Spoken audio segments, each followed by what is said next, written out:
Badlands. Explain those Badlands. That's a hell of a name.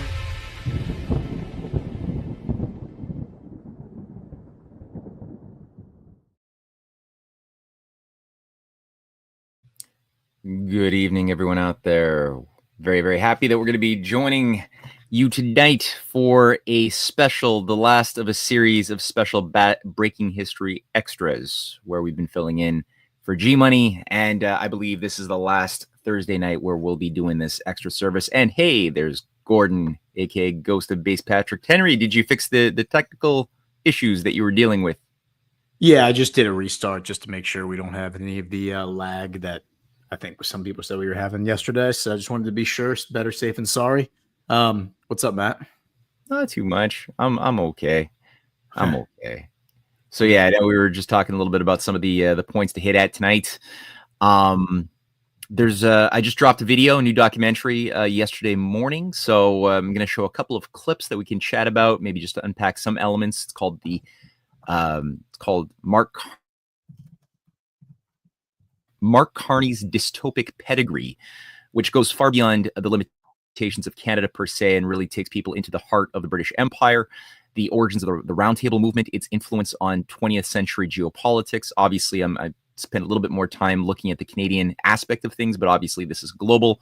But it also brings in other aspects too of the Fabian Society, its influence internationally, the Green Agenda, Maurice Strong, the Great Reset, and the entire role that Mark Carney has been playing, both in creating this bubble economy, this giant weapon of mass destruction of a speculative debt bomb that's designed to blow. That's why it was created. And so his role as a Goldman Sachs banker is going to be showcased in this 34-minute documentary, as well as his role in both not just creating the problem, but then creating the solutions that involve his role through Chatham House, the Round Table movement.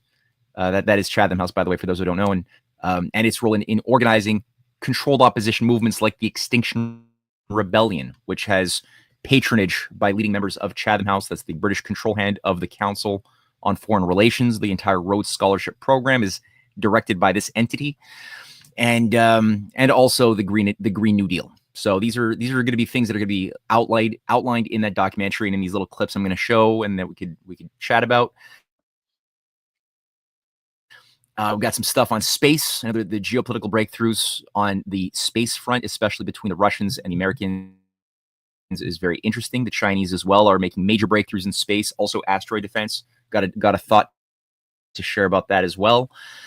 And I'm sure you've always got your finger on the pulse of world events. So I'm sure you'll add any number of things that are going to add some high quality value. But before you do any of that stuff, we'll listen to a word from today's first sponsor, which is Badlands, actually. So here's a thing on introducing some Badlands merch. Badlanders, unleash your passion with Badlands merch. Dive into warm weather with Badlands-themed games and sporting goods, from ping pong balls to golf balls, hockey pucks to frisbees, and even Badlands pickleball sets. Sip your favorite brew, whether it's coffee, hops, or whatever quenches your thirst, all while making a statement. Think rugged tumblers, sleek coffee mugs, beer steins, whiskey glasses, and more. Car accessories, from vanity plates to car magnets, and tech gear to help you rep Badlands everywhere you go. It's not just t-shirts and hats. Our store is bursting with bold, high-quality gear to fuel your summer vibe. Check out these Badlanders rocking their gear. Join the crew. Head to badlandsmedia.com, .tv/merch. Grab your official Badlands merch and spread the word loud and proud. Be sure to tag Badlands if you post your selfie on social media so that we can say hi. Let's see how far we can reach together. That's badlandsmedia.tv/merch. Hey, Matt. Okay. People in the chat are saying it too. You're breaking up on my end. Oh, really? Like your audio and your video are off. This was not happening for me yesterday when people were saying this was happening, but right now it is, where it's like your audio is behind your video. And right now that's happening for you as well? There's like a 3-second delay when you speak. It's like your mouth moves, and then 3 seconds later I hear what you're saying. Does it at least sound smooth when it does finally come through, or is it also audio wise choppy? It sounds smooth. It's just off sync. But anyway, it's just okay. We're just gonna screw with people's heads today, man. I guess it's jumping a little bit there, but I don't know. We'll see. It's jumping a little bit there. But all we'll right. see. People in the chat are saying the sound is good, so let's just power through. Just close your eyes, guys. Actually, don't close your eyes. Keep your eyes open for these video clips I'm going to show. So, you want to see a couple of clips from the movie that I did? Yes, yeah. So we're going to play some clips from Matt's new documentary about Mark Carney. Yeah, here we are. And so I got 2, maybe 3 clips, definitely 2. And it's 34 minutes. We originally started doing these as little tiny videos with my filmmaker friend Jason Dahl, and they were just using an AI voice. See, it was kind of working out, but still, when we got to a 35-minute video, because we were just adding our little mini videos up, and we found, at a certain point, we might as well make this a full production, but it was difficult to listen to an AI voice for that long. It was just rigid, jaggedy on the ears. So we decided to just recast the whole thing with a much higher quality production. We hired a professional narrator, Hugh Trudeau, who did a great job. And here's a couple of segments. The half of this video, 17 minutes of it, is freely available. If people go to my website, they can watch the Substack. They can watch the first 17 minutes. If they want to watch the full 34 minutes, it's for paid subscribers. So you got to do $5. Little holding people hostage there for $5. You can get the whole video on my Substack. But here it is. The first little intro to the thing is, let's just go with this one here. As the head of the Bank of International Settlements Financial Stability Board from 2012 to 2018, Mark Carney directly oversaw the growth of this international time bomb. Leading bankers supporting the ESGI, like Mark Carney, have said that over 6.5 trillion euros could be mobilized under this new index, an amount estimated to grow to 50 trillion by 2030. But how could such money be generated for a global green banking reset, you may ask, when no money seems to be available to provide for adequate hospital care or even basic infrastructure for the population? Is it possible that those who orchestrated the growth of this financial time bomb, such as Mark Carney, are also counting on a new system being forced onto the world after a period of pain? On top of this, the creation of green bonds, which Carney has promoted, runs hand in hand with the bail-in mechanisms which have now been implemented across the transatlantic nations in order to steal trillions of dollars from pension funds, savings, RRSPs, and mutual funds the next time a bailout is needed to prop up the too-big-to-fail banks. After all, they now sit atop a nearly $2 quadrillion derivatives bubble just waiting to blow. The driving force behind the creation of this dangerous international bail-in regime, which became law across Europe and North America, and which professed to avoid bailouts by simply stealing the deposits of savings accounts during future banking crises, was, of course, Mark Carney.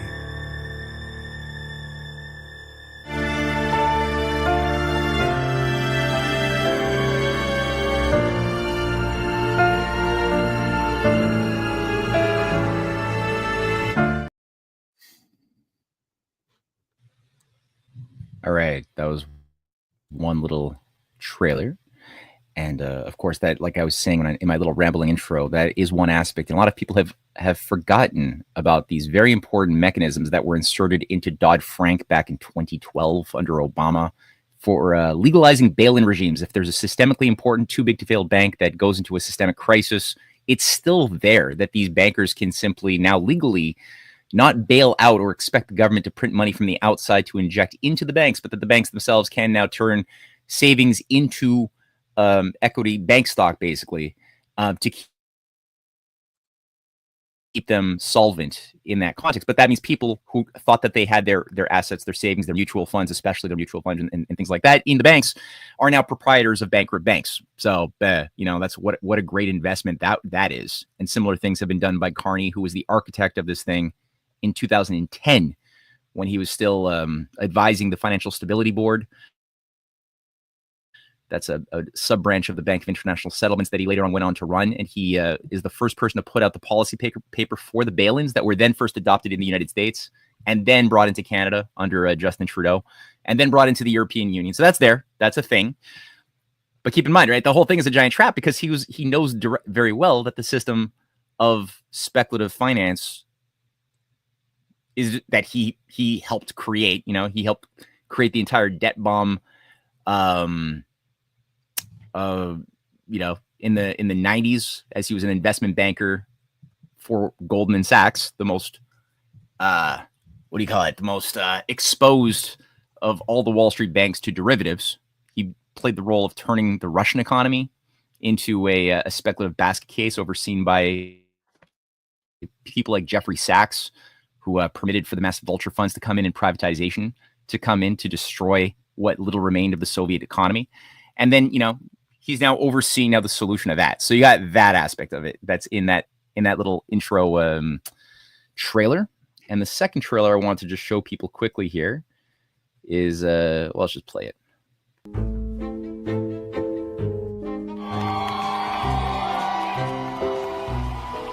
As World Economic Forum trustee and architect of the Green Agenda, Mark Carney has worked closely with King Charles in announcing the Great Reset Agenda and the King's Sustainable Business Initiative set up in 2020. We have a golden opportunity to seize something good from this crisis. Its unprecedented shockwaves may well make people more receptive to big visions of change. And global crises like pandemics and climate change know no borders and highlight just how interdependent we are as one people sharing one planet. He worked closely with Lynn Forrester de Rothschild in setting up the Council on Inclusive Capitalism, which partnered with the Vatican in 2020. As Prime Minister, Carney has alluded to Canada's owners not wishing to join the USA. Having met with the owners of Canada over the course of the campaign last several months, it's not for sale, won't be for sale. He has also made it known that he wants King Charles to take a more active role in shaping Canada's identity, even inviting the King to open the Parliament of Canada by delivering the throne speech, the first time a sitting monarch has done this in nearly 50 years. But who is Mark Carney really, and who does he serve? Who are the owners of Canada to which he refers? The people or other forces? To understand Carney, we must go back to the vision that shaped him, one born not in Ottawa, but in London in 1877. That year, Cecil Rhodes penned a manifesto calling for the extension of British rule throughout the world, and ultimately, the recovery of the United States of America as an integral part of the British Empire. His instrument would not be military conquest, but an elite managerial class trained in British institutions, funded through the Rhodes Trust, coordinated by a small array of think tanks, and spread across the globe as ideological missionaries. In his manifesto, Rhodes outlined the basis of the Rhodes Scholarship Program that would soon be created, saying, "Let us form the same kind of society, a church for the extension of the British Empire, a society which should have members in every part of the British Empire working with one object and one idea. We should have its members placed at our universities and our schools, and should watch the English youth passing through their hands. Just one, perhaps, in every 1,000 would have the mind and feelings for such an object. He should be tried in every way. He should be tested, whether he is endurant, possessed of eloquence, disregardful of the petty details of life, and if found to be such, then elected and bound by oath to serve for the rest of his life in his country. He should then be supported, if without means, by the society, and sent to that part of the empire where it was felt he was needed."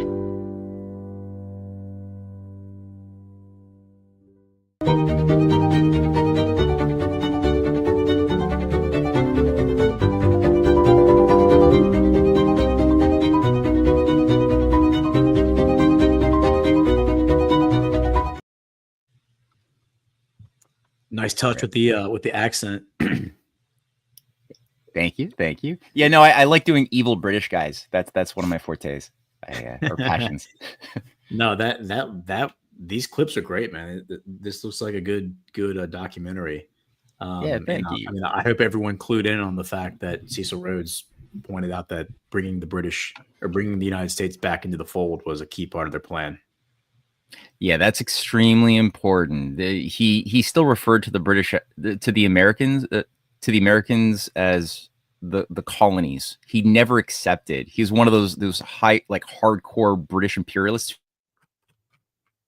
who never accepted the terms of the defeat of the British Empire in 1781. He didn't accept that. And so, yeah, that was part of the idea, is to reconstitute the British Empire and reabsorb the Anglo colonies back under the fold. This is at the heart of the Five Eyes too, by the way. Like the fact that it was Cloud Dancy who was the founder and second in command of what became MI6 or MI5 and MI6 in 1908 that worked with Stephen Rockefeller, who had set up the Sleepy Hollow Club. That was sort of the hub of the blue blood establishment intelligence agencies in northern state New York. That was the Sleepy Hollow Club. And he was brought in as a senior fellow to oversee the creation of America's first modern military intelligence apparatus that becomes the Black Chamber. It's this guy. And the Black Chamber gets a name rebrand later on in 1930, calling itself the NSA. And so the guy who's overseeing it is Cloud Dancy's student, Marlborough Churchill, who's the cousin of Winston Churchill, right? So you got these guys. This is the guy who's brought in to manage the American Black Chamber during World War I, is Winston Churchill's cousin, who then, this is what becomes the hub for the British hand in the Five Eyes in America, that's set up, like we were talking about earlier this afternoon, with the UK-USA signals agreement, that Winston Churchill comes to America, signs the thing with Truman, and they establish what becomes then this thing that allows for massive surveillance, but also not just passive surveillance, because it's illegal to surveil your own citizens of your own country, but then Britain will surveil Canada and the United States. Canada will surveil the United States and Australia. Australia will surveil everybody. And at the top of the pyramid is MI6 and the GCHQ, but there's extensions in each branch of the sort of Aryan, Teutonic, Anglo-Saxon sort of countries that would be reintegrated back under the fold. And the thing that would be setting this thing up was this new mercenary force of young, talented sociopaths who would be processed in the halls of Oxford, given Rhodes scholarships, and then sent back to whichever part of the empire, like Rhodes was saying, that they would be felt to be most needed. And you have these creatures all over, multiple generations in the United States. George McGee, who's overseeing the Truman Doctrine, turning the USA into a branch of the British Empire to preserve British colonial territories when the Cold War begins. You've got a whole network of these guys running the Council on Foreign Relations. You got them like Fulbright as well, like the guy who sort of crafted the program for globalization, who's also a Rhodes Scholar. You guys, all of these guys. So it's creepy in one sense. And the fact that you have Mark Carney, who's the first Canadian prime minister, who was at the same time, he was the president of the British Roundtable group, the Chatham House. He was the president of that until he became prime minister. That's jarring. So people need to really be aware of all these things if they're going to really appreciate just why the hell the U.S.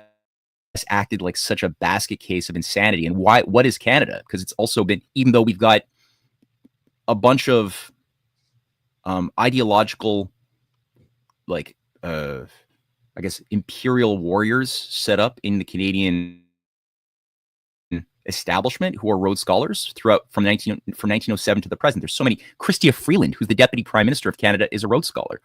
So there's so many.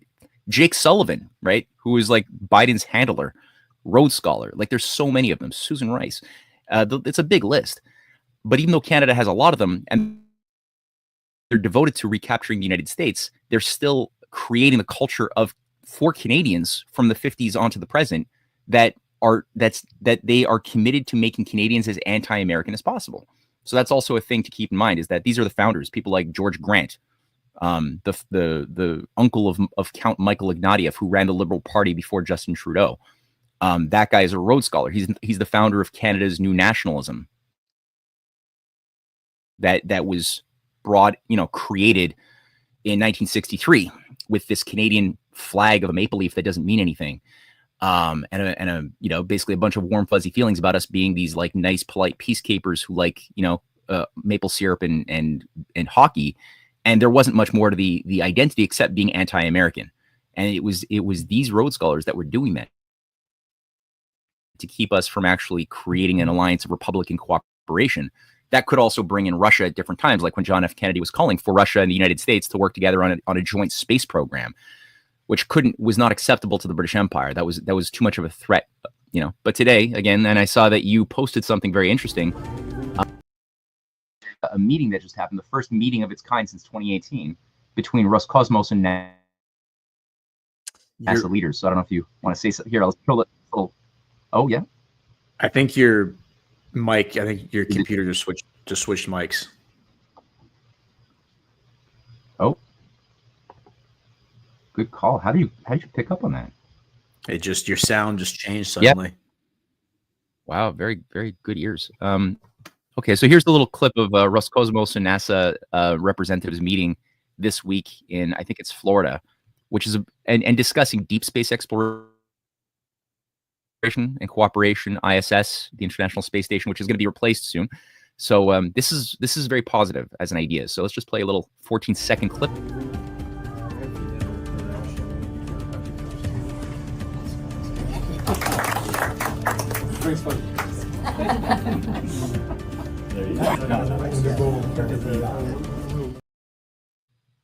Right, so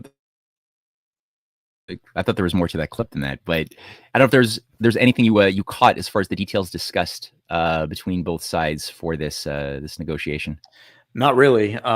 It seems like I just kind of caught that it was happening, but it will be interesting to see what kind of collaboration we see, because I do recall the Russians and I think the Americans collaborated on saving those people who were stranded for like 9 months at the space station. Didn't the Russians work with the Americans on that? Yeah. So there's been just like a ton of coordination between Russia and America, while there's like this WWE kind of back and forth, like narrative back and forth between Trump and Putin. That just feels very, very contrived, very silly, almost funny. Like at this point, the way that Medvedev has been jumping in there, and I mean, I don't know if you saw him go after Lindsey Graham yesterday. That was laugh out loud funny. Maybe we should look at that real quick if you have it. Yeah, sure. Yeah, I do. One second. No, I missed that. I know Medvedev is pretty good at these biting polemical attacks. He's definitely been like I feel like he's been the guy that Putin has been using to attack. Yeah, he's the bad cop. Yeah, he's definitely been playing that character, and I think he plays it very well. Like he threatened to nuke London, Paris, and DC last year when Biden was talking about sending the ATACMS missiles, like the long range hypersonic missiles to Ukraine. I don't know if they're hypersonic, but the long range missiles that would have reached Moscow. And Medvedev came out and said, "Yeah, if you even send them, we're just going to nuke you before you even have a chance to use them," which was a pretty baller move. But so here is let me zoom in. So Lindsey Graham, just like a total psychopath, he's quote posting Medvedev. And for those who don't know who Dmitry Medvedev is, he was the Russian president from 2008 to 2012. So he kind of like broke up Putin's presidency into two different eras, I guess you'd say. And so Medvedev says Trump's playing the ultimate game with Russia, or the ultimatum game with Russia, 50 days or 10. He should remember two things. One, Russia isn't Israel or even Iran. Two, each new ultimatum is a threat and a step towards war, not between Russia and Ukraine, but with his own country. Don't go down the Sleepy Joe road. Hilarious rhetoric, A+, love it. And then Lindsey Graham, Lindsey Graham, Lindsey Lighten the Loafers Graham comes out, prancing around because he thinks that, the internet is real life. And he quote posts it and he says, "To those in Russia who believe that President Trump is not serious about ending the bloodbath between Russia and Ukraine, you and your customers will soon be sadly mistaken. You will also soon see that Joe Biden is no longer president. Get to the peace table." And then Medvedev responds and says, "It's not for you or Trump to dictate when to get at the peace table." Quote unquote. "Negotiations will end when all the objectives of our military operation have been achieved. Work on America first, Gramps." A+, by the way. I mean, Lindsey Graham is one of the worst human beings, I think, in our government. I absolutely despise him. I don't care what Donald Trump says about him. I don't care. I frankly don't even care if he's helping Donald Trump behind the scenes. I don't care if there's like kayfabe happening.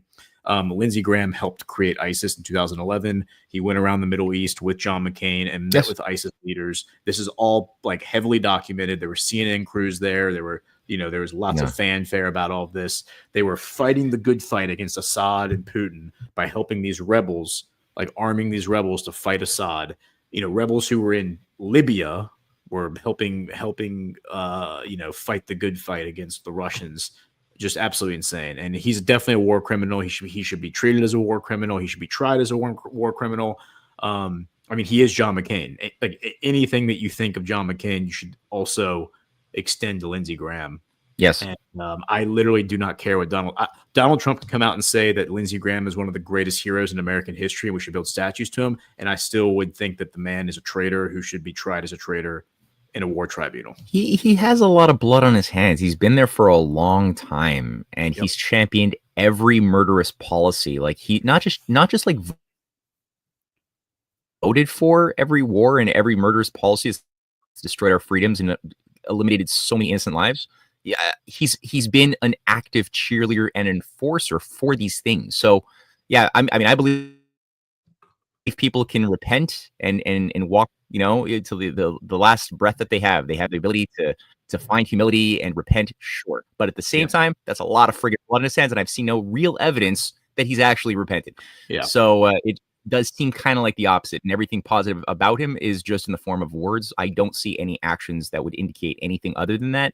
So yeah, I agree. I like Medvedev's approach. I think it's appropriate. It's good. People also forget that like Trump likes to say that this whole Russia-Ukraine thing wouldn't have happened if he had been in office, which is not true at all. The whole Russia-Ukraine thing goes back to 2014. This was going to happen one way or the other. And obviously I have continuity of government, devolution thoughts on this. Like I think this was all part of Trump's plan to step away and let Biden take the heat for all this. But people forget that in 2014, again, John McCain and Lindsey Graham and others were in Ukraine, meeting with the Azov Battalion, meeting with all of the heroes of Ukraine who were fighting Russia, and promoting the war, promoting what is happening right now. Every person who has died in this conflict on both sides, their blood is on Lindsey Graham's hands. He is a war criminal. He should be treated as a war criminal. He should be tried as a war criminal. And I will not stop saying that until this is all over. Like that is my opinion on him, and my opinion on that is not going to change. And nothing he does on behalf of the Trump administration will exonerate him of the wrong that he has done. I don't care. There's no coming back from what he's done in the past. There's no absolving himself of his sins. Especially the fact that he's so breathlessly pushed for this war with Russia and forced Ukraine into this situation. And even if he was doing that again on behalf of a white hat plan, I don't care. He still has to face the music for his sins of the past. And I'm not going to let that go. If we don't make these traitors face the sins of their past, then we don't have a country. That is and the stuff that came out today, this new breaking news about, Hillary Clinton, that smoking gun email where Hillary Clinton is talking about framing Donald Trump for colluding with Putin, and they say it's the one that everyone's highlighting. We should point to critical infrastructure being threatened by the Russians. Talking about election systems and election integrity. That is treason. And if that is not treason, like if anyone's going to step forward and say that's not treason, then treason as a legal concept does not exist. And if treason as a legal concept doesn't exist, then the United States of America also doesn't exist as a political entity. And then we're having a much bigger conversation. And, you know, basically just erasing the last 250 years, George Washington, all of that is over, just like the Roman Empire is over, just like the, you know, et cetera, et cetera. So, all of this stuff has to be adjudicated. I'm getting on a soapbox now, and I apologize. I'll step down, but I do it all the time. Yeah, it's good. Go. All of this, preach. All of this has to be adjudicated, and there is no coming back from the treason. And I personally think that Lindsey Graham was collaborating with Hillary Clinton and Barack Obama and all of them back in 2016. I think he was part of all of this stuff. So, like, most certainly. Like, anyone who thinks that the Republicans and the Democrats are two different things have not been paying attention to the lessons of this show for the past 2 years. Yeah, and I mean, people forget too that Obama was not like, you know, he came to power as a peace president as far as his message, but then he expanded the use of drone assassinations out of the wazoo, and, you know, brought the United States into overseeing the Arab Spring, which was, you know, color revolution for the Arab world that resulted in a lot of lost life, the empowerment of the Muslim Brotherhood, especially in Egypt, but all across the various Arab states at that time. I think it was Obama's, was it stepbrother or something? Malik Obama was his relation, who was who was a top official within Malik Obama, who was at the Obama wedding, and he's a close family associate of Barack and his whatever Michael is. Isn't Malik the one who like? And Malik isn't he the one who hates Obama, and he like has been coming out for years and calling Michelle a man and saying that Obama's a homosexual and that you know, yeah, well, that was part of the weird thing. They were close and then they broke, right? So then they had this weird split that seems like a little bit of controlled opposition in a weird way as well, because Malik is also very high up in the Muslim Brotherhood that got a lot of support and patronage by Obama's machinery.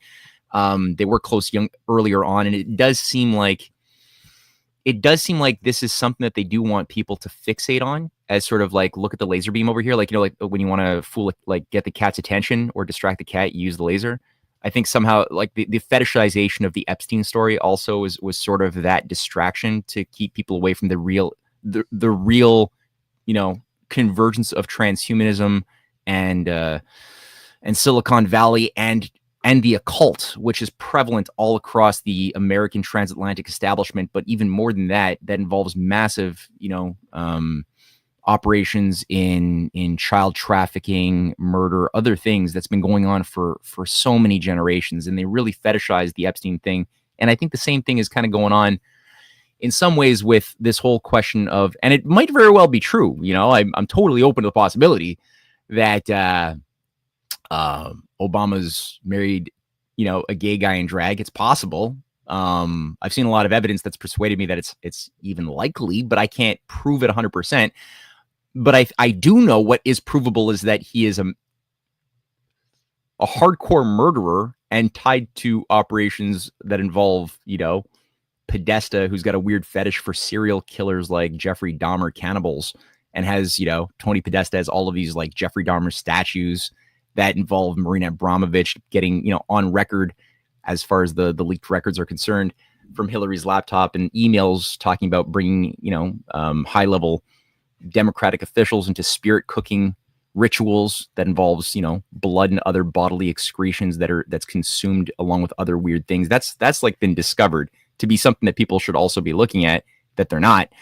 Macron's wife, you know, the fact that Macron would all of a sudden sue Candace Owens for her exposés of the fact that Macron might very well be, you know, married to a dude in who got some. I think specifically the allegation by Candace Owens is that he's married to his father. Actually, no. What? No. What? I haven't seen the documentary yet, but Ash has, and she found it very compelling. And she's not a Candace Owens fan, but she said that she found the documentary very compelling. And she said, if you watch the documentary, her words, you will walk away convinced that Bridget Macron is actually Macron's father. So I haven't seen the documentary yet. I probably should watch it. Maybe. Yeah, All It I know is the seems fact very that far- it they're seems very pouring. far-fetched. Seems very Yeah, far-fetched. it's a stretch here for me, but yes. what I do know is that by pouring all of this money into a legal prosecution campaign against Candace Owens, it's forcing the world's attention to the very issue itself, and it's almost like they would it's the sort of thing you would normally ignore if you were a high-level political official with a talking head, like exposing this stuff around the scandal of Macron, whatever her name is, Macron's wife's real gender, or maybe even the fact that it's his father, which is hard. I don't think that Candace is going in that direction, but it does seem to be focusing people's attention on these things, which again, it seems like it's a tabloid thing. Like it appeals to our tabloid impulse to look into the sick and sordid lifestyles of the rich and famous, rather than looking at the sorts of real systemic crises that are threatening to, plunge humanity into a dark age, because Satanists want to kill us all as far as like some weird mass sacrifice ritual, which is what we should probably be looking at. That's how I'm thinking about this shit, at least right now. I mean, it makes sense to me. That's what I also think is happening. I also think that these Satanists are they also are being backed into a corner, and that's when vicious rabid animals tend to be the most dangerous, is when they're backed into a corner and they feel like there's no way out but just to start biting everyone and thrashing and killing everything in their path. And so like that's a worrisome development, but like we don't have a choice. Like we have to confront this and we have to deal with it, and it's going to get ugly. I have no doubt that things are going to get really ugly, in terms of just really, really disgusting, despicable truths being revealed to the world. But it's past time for that to happen. And if the truth will kill it, then it deserves to die.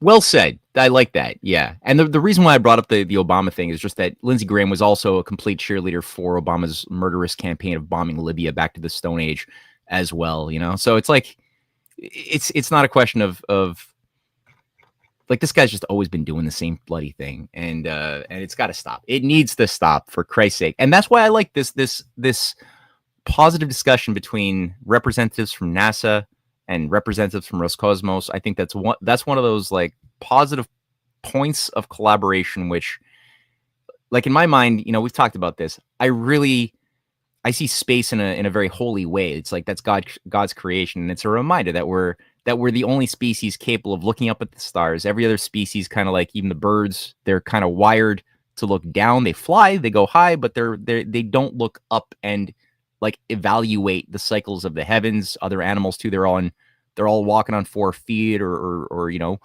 swimming, moving around, and they don't look up. Human beings are uniquely inclined bipedally to like stand up, look up, think about the wonder of creation, find cycles amongst the chaos, right? Find patterns in what appears at the surface to be a daunting randomness of the stars. And we can discover that there's planets among those stars that look like stars, but they're actually planets. They're wanderers. And then we can discover that those planets have certain cycles, rhythms, relationships to each other that gives us an ability to start seeing that even though we're limited as individuals, we're finite, but we can contemplate the infinite. We can then act accordingly and make new discoveries based on that bring us more and more into God's, as far as I see it, like that's science. It's coming into harmony with God's mind and intention when he created the universe and the laws of the universe, and then applying that to new technologies. So space is like the place that reminds us that we have no intrinsic absolute limits to how great we can make things for ourselves and our kids. We can always make things better the more we go into the unknown, intellectually and then physically at the same time as a corollary.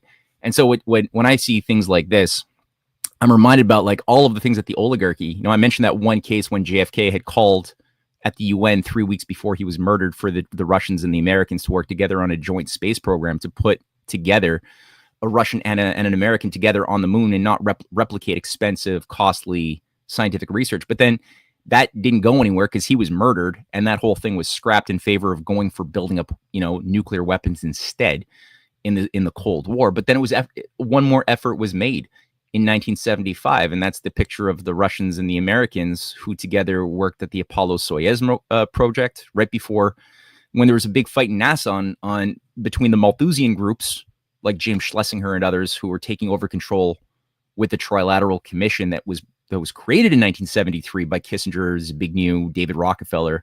They had their Malthusians all over the place and inserted into positions within NASA that were basically saying, no, we're gonna cancel all frontier science. We're gonna cancel all frontier nuclear tech, research and development on fusion. We're gonna just go and just annihilate everything to keep humanity locked into a Malthusian cage of limits that we can then fight over scraps of diminishing returns within limits. And then you had this burst of effort made in 75 to say, okay, no, we're going to save NASA, save Apollo. We're not going to scrap the Apollo missions. We're not going to scrap the Saturn rockets the way that the Malthusians want.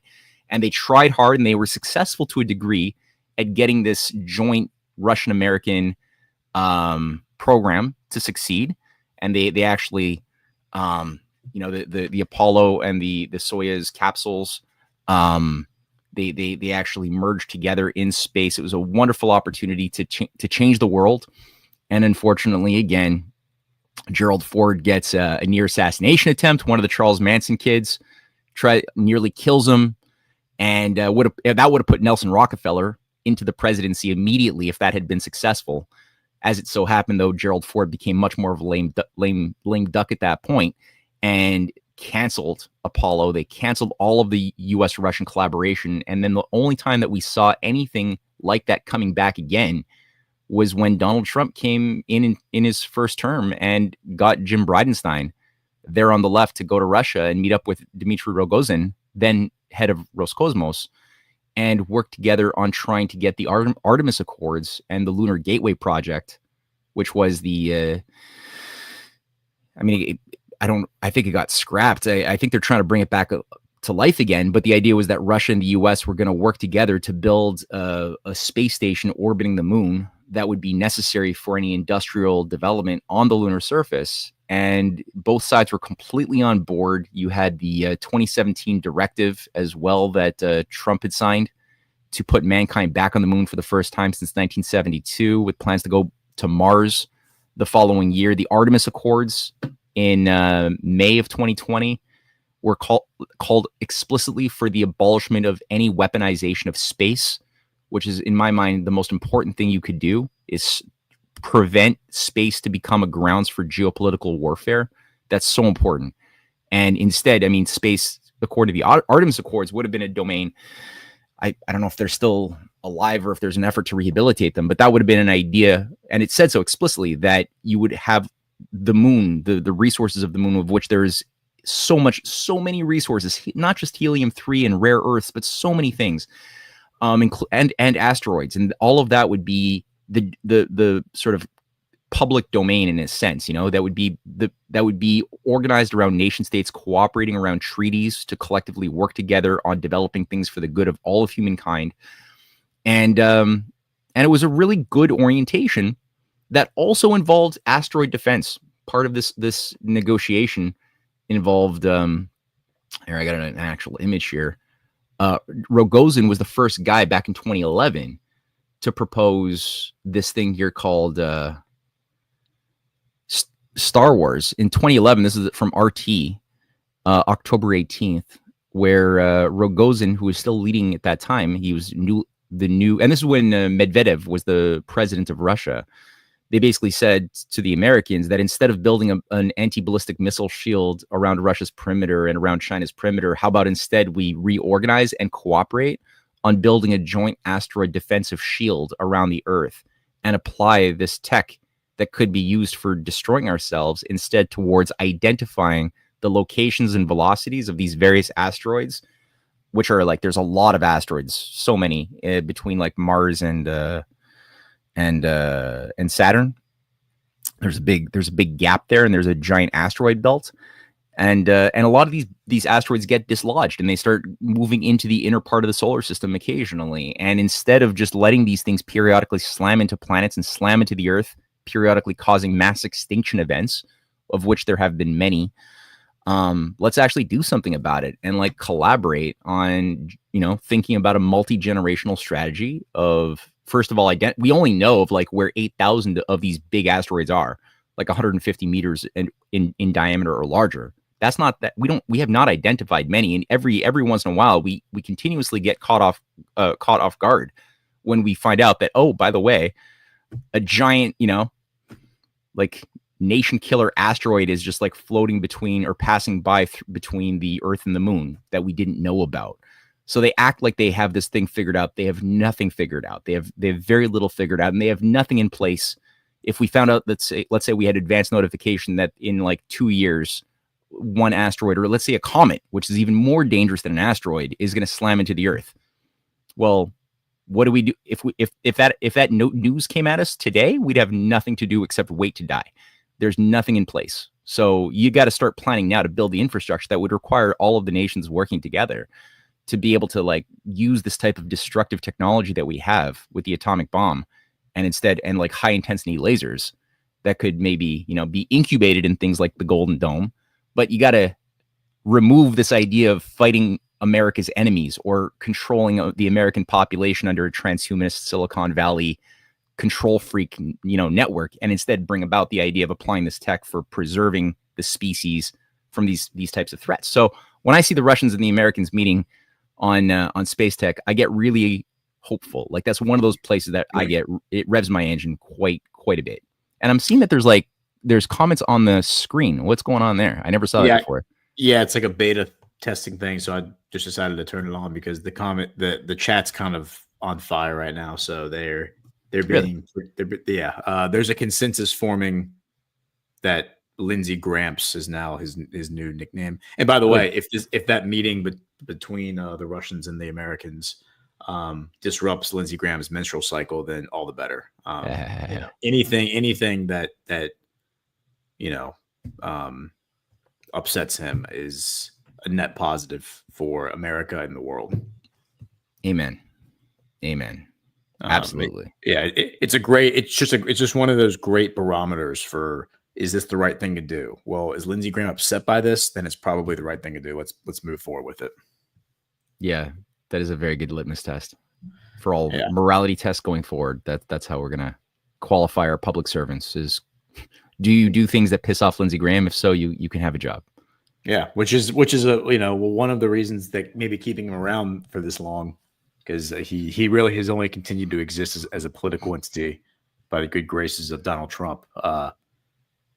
That's fine. I mean, considering that Congress is, totally illegitimate body at this point, because elections are all seem to be totally fake and gay, as being proven right now in real time with like all of these disclosures that are being released like every day. It's pretty remarkable that that Lindsey, all of these people sticking around because Donald Trump wants them to stick around, not because they actually are legitimate or they are good, a net positive for American government. Well, there's definitely the aspect of the world's a stage, and there's a lot of players who don't even realize that they are playing the role that they're playing. They have, they're wired by ideology, they're wired by their own lack of self-awareness, and they will be totally forecastable about what they're very predictable about what they will do in situations that you put them in. And that could serve a use if you're a game player. What's this? Wow, Canada has just announced that it is backing statehood for Palestine. That will make it very hard for us to make a trade deal with them. I mean, you heard about that? So yeah, the tariffs on Canadian goods going to the US is now jacked up from 25 to 35%. And Canada joined the chorus of Keir Starmer and Macron calling for the two-state solution by September, and condemning Israeli aggression on the Gazans, the people living in Gaza. So that's an interesting little development.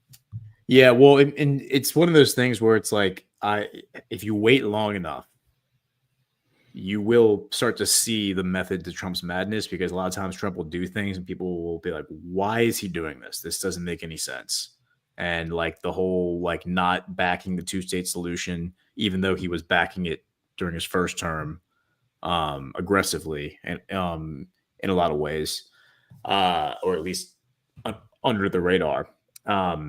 But then you look at this and you see, well, what Trump's doing right now is he's locking in all these trade deals. And this is the timeline, because the timeline he set back in March was July. He's like, July is is the deadline. If you want to get a good trade deal with us, you better get in here under the wire. You have until July to figure it out. And at the end of July, we're just going to start sending people letters saying, thanks for playing, but you didn't negotiate well enough. So here are the terms. If you want to do business with us, if not, fine. Have a nice day.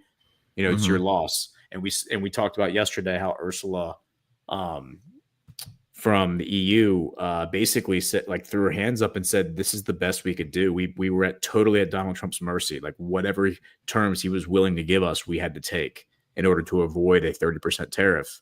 And so the next day, the day after, the Ursula thing happened, on Monday? And then yesterday on Wednesday, this gets announced. Trump announces a trade deal with South Korea. And I don't know if you had a chance to look through this one, but it is identical to the one that the European Union signed. The only difference being is the numbers are slightly smaller in terms of investment. So I believe, if I recall, the European Union trade deal was 15% tariff for Europe to sell goods to the United States, no reciprocal tariff for America to sell goods to Europe, $600 billion investment from Europe into the United States. The economy, U.S. owned companies, so it's not like they're investing money in order to purchase companies or acquire companies. They are investing money into American owned companies, meaning that they will not have control over those companies. And then a $750 billion pledge to purchase energy from the United States for the foreseeable future. My understanding is that's mostly LNG, liquid natural gas, which they desperately need. Yeah. So South Korea comes out yesterday and announces this and says, we have a trade deal. Their trade deal is, again, 15% tariff to sell South Korean goods into the United States, no reciprocal tariff for America to sell our goods into Korea. That is huge right there. And then I believe it is a $300 billion $300 billion. Oh, $350 billion investment. They pledged to invest $350 billion into U.S. controlled companies, and then $100 billion pledge for purchases of American energy products. Is it kind of like a fund, like the way the European Union or the Japanese pledged? I think the Japanese is like $600 billion to go into a fund that would be managed by the Americans and invested into American enterprise. Is it like that, a fund, or is it direct South Korean to American companies directly? I haven't seen the details, so I'm sure we'll probably get those. It's probably a fund. It's probably a fund. Yeah, it says right here, who's the president of South Korea, argued that $350 billion investment in the American economy will promote Korean industrial access to the U.S. market in sectors such as shipbuilding, semiconductors, secondary batteries, biotechnology, and energy. So, I mean, this was just announced yesterday, so I guess we probably don't have the... I guess what I would like to understand with this deal and like with the Japanese deal as well, which was similar, is very similar, and it came first, I think, which was earlier this month. Earlier this month. Yeah, it's very, very much the same template. That one too. That one seemed to not so much benefit the Japanese in the sense that it involved them deregulating their or getting rid of their protection on rice and other agricultural goods and allowing U.S. rice and other things to flood into Japan. Yeah, because that was one of the like Trumpomania talking points, was that we're going to sell rice to the Japanese. Yeah. And the Japanese, I guess, is the concerning thing for me, I'll be sort of the wet blanket here, is that they've got one of the highest quality regiments of safety standards on like rice and agriculture. Like, they take that stuff super seriously. So with all of that gone now, it opens up the door for Cargill and Monsanto GMO products out of the wazoo to come flooding into their nation. So I'm just wondering, like, how do these countries benefit from these deals? Because the U.S. goods coming into them are not getting tariffed, but their goods are getting tariffed going into the U.S. What would be great, and I'm just speaking like hypothetically speculative here, what I would like to see and would expect to see is that they maintain those standards. And it's like, if you want to sell into our markets, you have to meet our standards. So those companies need to adjust their products in order to meet these standards. If you want to sell rice to the Japanese, And if not, fine, great, have a nice day. But if you want to, then you will pay a 0% tariff, and you will have direct access to our markets. But you're gonna meet our you're gonna meet our standards. I'd also like to see, frankly, the federal government go after Monsanto aggressively, and companies like it that are poisoning the American people. I think it's despicable that they've been allowed to do this. But remember, this is like that trade deal template. Because I agree. I think it is a template. I mean, it's Japan now, it's Europe, it's South Korea. Those three countries right there, those three entities, European Union, Japan, South Korea, really make up, in a lot of ways, the geopolitical architecture of what we would call like the globalist regime. Because the European Union is obviously the two wings of globalism of the same bird is the United States and Europe. They kind of make up the body of it. But then when you start talking about the Trilateral Commission, which is Europe, North America, and Asia, those are the well, three. Japan is the seat. Yeah, yes, Western Europe, USA, and Japan. Yeah, in Japan, yeah, and then South Korea is like a proxy state that's basically been set up to control the Korean Peninsula. And what's really interesting about this Lee character, just to bring this back, what's his name? President Lee Jae-myung. I remember when this guy got elected. I read about this in the news brief today. When this guy got elected, whatever it was, like a month ago, 2 months ago. All of like Con Inc. Media, and not just like the Fox Newses of the world, but like the Laura Loomers, like even like Steve Bannon, were screaming at the top of their lungs, this guy's a communist. Well, the more I looked into him, the more it seems like he's actually like a populist nationalist. The way I've seen him described in like Asian media is that he's like the Donald Trump of South Korea. And the guy that he replaced, according to people like Colonel McGregor, is that the guy that he replaced was a total CIA puppet who basically like didn't even have the support of the people and was installed. That was the guy who called martial law, right? And then got his ass kicked, and is now facing. He was charged with treason. He's now facing a treason trial because he tried to subvert. He tried to set up a false flag operation against North Korea to start a war with North Korea, and then Kim Jong-un did the poop balloon operation against him, which baited him into that false flag. That didn't work out, and then he tried to call martial law. Got caught red-handed doing it, was arrested, treason charges. He's still facing trial on that. But after the whole poop balloon thing, they set up like speakers at the DMZ, and North Korea was blasting whatever into South Korea. South Korea was blasting K-pop into North Korea. And then when this new guy Lee comes into office, he dismantled all the speakers and said, let's de-escalate, let's calm down. Like, we don't need to do this anymore. And then North Korea did the same thing. And so both sides stopped blasting music into each other's countries. And so it seems like Lee is actually like anti-regime, like pro-populist. I mean, I don't know if he would, I'm not familiar with his specific platform. So, I mean, I don't know if he would qualify as a socialist or not, but he certainly seems like he is pro-populist, anti-regime. And the fact that all the right people, Mark Levin, Laura Loomer, Charlie Kirk, are all freaking out over his election, I mean, that makes me very happy. When Charlie Kirk, Laura Loomer, and Mark Levin are all upset about something, it probably, like, just like Lindsey Graham was also upset about this guy's election. It probably means that it's a net positive for the South Korean people and probably the world. But this template that we're seeing from Japan to Europe to South Korea, it does seem like the new template. The template is simple.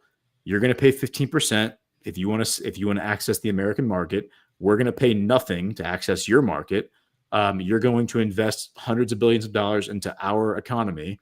You're not going to control the companies that you're investing in. And you're also going to buy energy from us. And if you do all those things, then you can do business with us. And if not, have a nice day. Good luck. But you're not going to be a part of this golden age that we're entering. I guess the only thing for me, having studied the American systems application and the history of protectionism, which has always been behind the progress and the qualitative upshifts of American history, it's always been when a strong protective tariff was used in a wise way and with a certain type of approach to a foreign policy. And this one, I just don't see how it's benefiting. It seems to be hurting Japan and South Korea. Like I'm looking for where they're actually benefiting, but it seems a little bit too much like a shakedown approach instead of it being like a reciprocal, like, because real tariffs are supposed to benefit all parties, and everybody should be doing tariffs. That's the way we always grew, is reciprocal tariffs.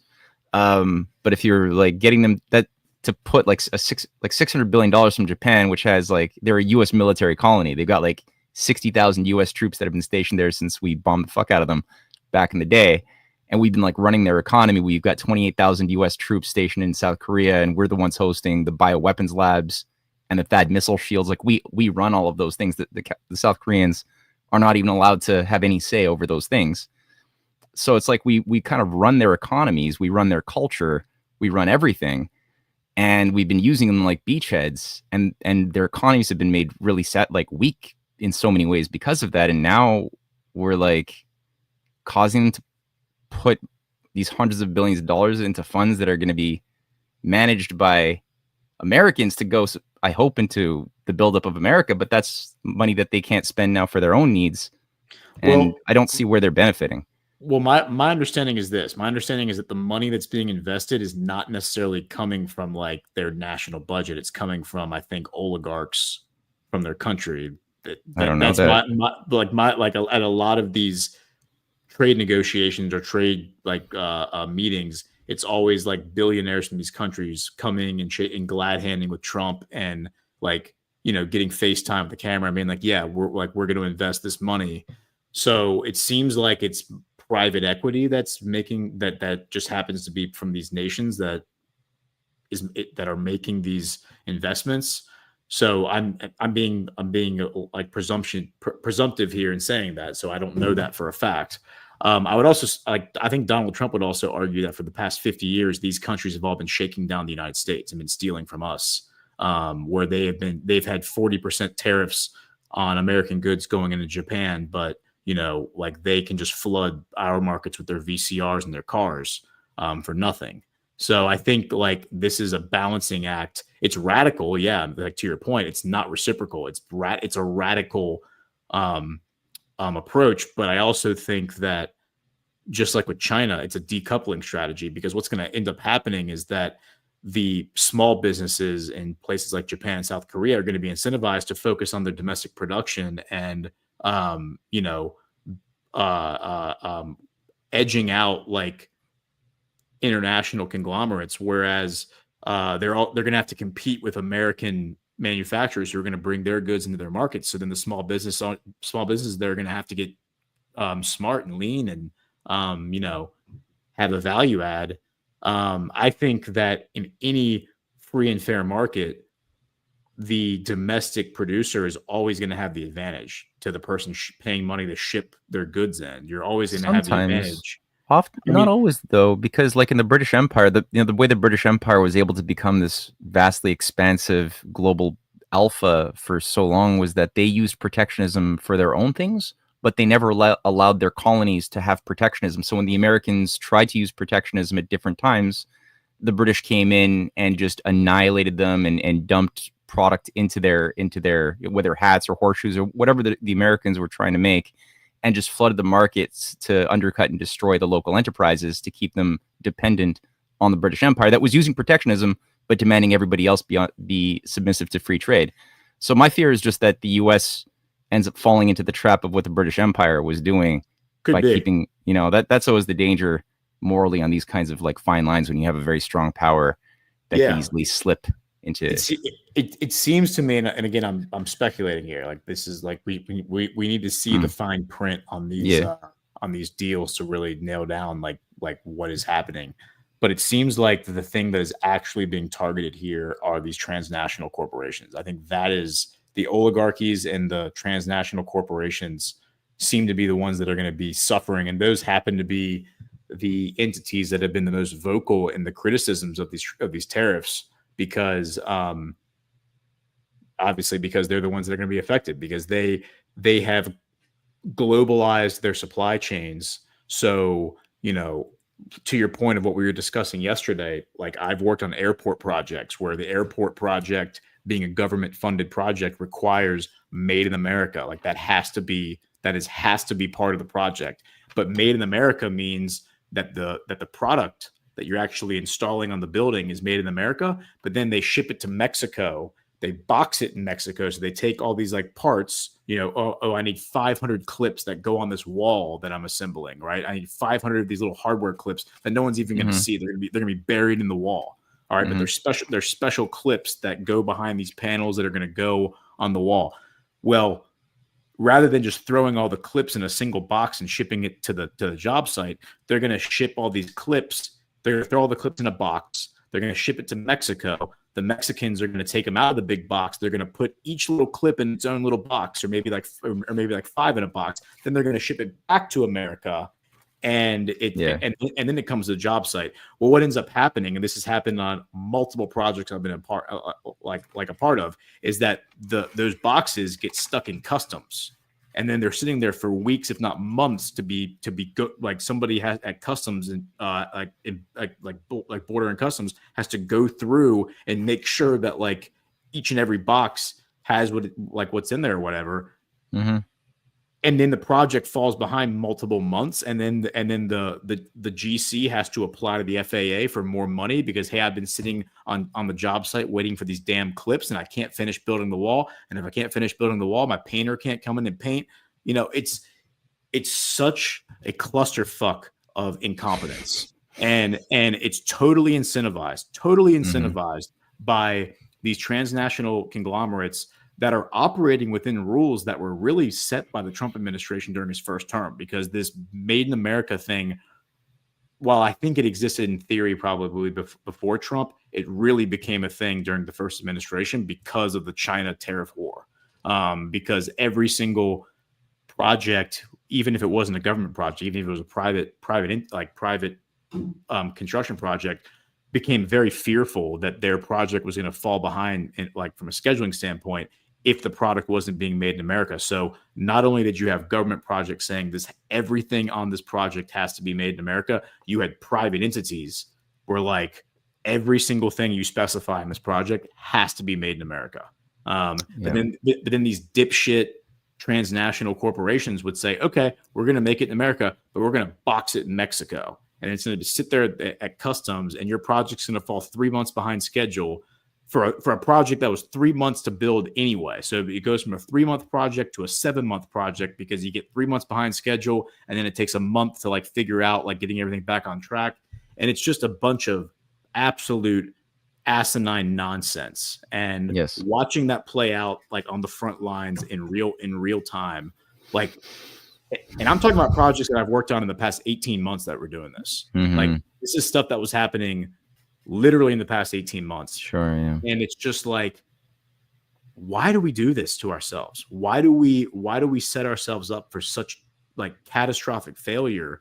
And it's because these umbrella parent companies that own 15 different, you know, smaller companies are making sure that these companies are all working and coordinating together to benefit the parent company and not to benefit the economy or benefit like progress or whatever. It's just so asinine. And I would love to see like a domestic tariff placed on like parent companies. Like I think Alphabet should be forced to pay 30% in taxes or 40% in taxes. I don't think that would be unusual, like unreasonable at all. Why? Because it's a transnational corporation. It is not an American company. It is a transnational company. So why are they not paying a tariff?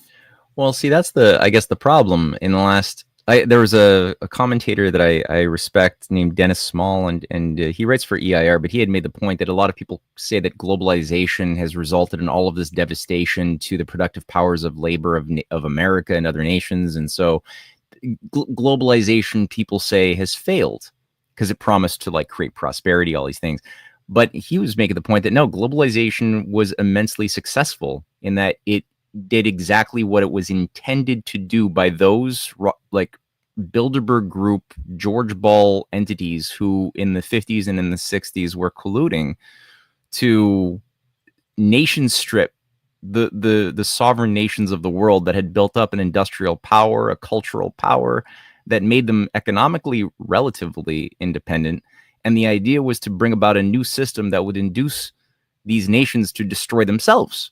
And they did that very successfully with the Trilateral Commission finally setting itself up. And the Bilderberg Group was like a confluence of major multinationals, IBM's executives, like So you had nominally private sector entities or CEOs from these entities colluding with intelligence agencies from representing MI6, GCHQ, the CIA, as well as banking and government that were colluding, who were part of the same conspiracy, working with a bunch of unreconstructed Nazis to basically bring about a system that would cut the US dollar off of any type of metric that would be tied to real productivity, which is what, if we're going to have investments, if we're going to have markets that actually are meaningful, that are grounded in a real idea of value instead of just being gambling and speculation on high frequency trading of fictitious capital, right? If it's going to be something like a legit capitalist base, you have to have like objective, truthful criteria of what is valuable and what the dollar is tied to. But when we cut it off of the gold reserve in 71, and then we floated it from there in 73 onto and created the petrodollar, then all of a sudden any type of reality was so severed. And with that came this age of deregulation, Friedrich von Hayek and Milton Friedman, who were both advocates of mass legalization of drugs and letting, private corporations just do whatever they want to do, because that's how they presumed bottom-up growth is going to happen. They were given Nobel Prizes to legitimize their theories that then became Reaganomics. It became Thatcherism, like all the stuff became the mass deregulation of the banks, of the corporations that allowed for these mergers and acquisitions of the 80s that we see just how these, it wasn't just in media. We had like 50 competing different media, companies trying to compete for the public eye in the 70s and the early 80s. And then all of a sudden it becomes 3. They're all gobbled up. The same thing for all merging. Small and medium sized farms are annihilated. They're crushed in favor of these Archer Daniels, Midland, Cargill, Monsanto behemoths that just merge and crush all competition and then impose their own standards because they own bigger and bigger swaths of the government that becomes now a subsidiary of serving these Wall Street and corporate entities that then create Silicon Valley. They're merged with the military industrial complex on top of it. So they're able to exercise influence over who we go to war with now. So you got all of this stuff. And then we talk about how we're a democracy. And it's we let all of this shit happen for several generations in a row over the dead body of John F. Kennedy. And we celebrate how we have the moral authority to go and tell other nations what to do. But how can we even say that we're a democracy at that point when we've let that happen? So I think you're right. We gotta, the thing that's gonna give me faith that we're fit to survive is when we actually start seeing some activation of constitutional laws that bust up these multinational criminal entities that just cause so much damage to Americans, to farms, to companies over the last 50 years. We've got to see that. Yeah, well, and it's a great point, and definitely I 100% agree with that. I think it's important to point out that while the French Prime Minister describes this trade deal, this template that we're seeing, he described it in the context of the EU trade deal as submission. I don't see this as Donald Trump attacking these individual countries. I don't see this as an assault on Japan or South Korea or European Union. Again, I see this as an assault on the thing that you just described, these transnational cartels, because I think that's the target. I think the target is actually to break those up. And the best way to do that is with these trade boundaries that make it very hard for them to do that kind of bullshit where they're making the clips in America and then sending them to Mexico to box up and then sending them back. It's okay, well, when you do that, you're we're going to charge you 15%. You're going to send us 15% for that little bullshit. You're going to send it across the border and put it in a box and send it back. All right, you're going to give us 15%, and we're going to throw it in the coffer. And there's no way that a transnational corporation is going to continue doing it, because it's very detrimental to their bottom line. And for those listening, if you think that like government bureaucracy sucks, if you think government bureaucracy is bad, and believe me, it is, go deal with a transnational or just any large corporation, even if it's a regional corporate. Like I've dealt with regional like energy conglomerates as customers. Like those bureaucracies are even worse in a lot like often than the government bureaucracies, because the government bureaucracies are lazy and incompetent and maybe corrupt, so maybe they'll drag their feet to like do paperwork or give you an approval on something. But the like the private or semi-private like corporate conglomerates, the problem with those bureaucracies is that there's money involved. Like there's actually like financial incentive for them to perform in a certain way. And a lot of times, like, as I've said, I think on yesterday's show, these different departments are competing from like the same bucket of money for like a larger slice of the pie. Right. And so they'll become very defensive over like that money and making sure they get it next year, or there's like new money being introduced and they want it. And so they'll do a lot of like underhanded stuff to like one department screwing over another department from the same company, because they want their money. Like one department cannibalizing another department because they want their budget, right? Yeah. Even if it means people get fired, even if it means like whatever, attrition or the bottom line of the company suffers. Like I've seen that kind of stuff happen, and it's super messed up. But it's almost like there's incentive for malice to a higher level in like the private sector for these bureaucracies, which are just as bloated and bureaucratic as the government is. It's really, really awful.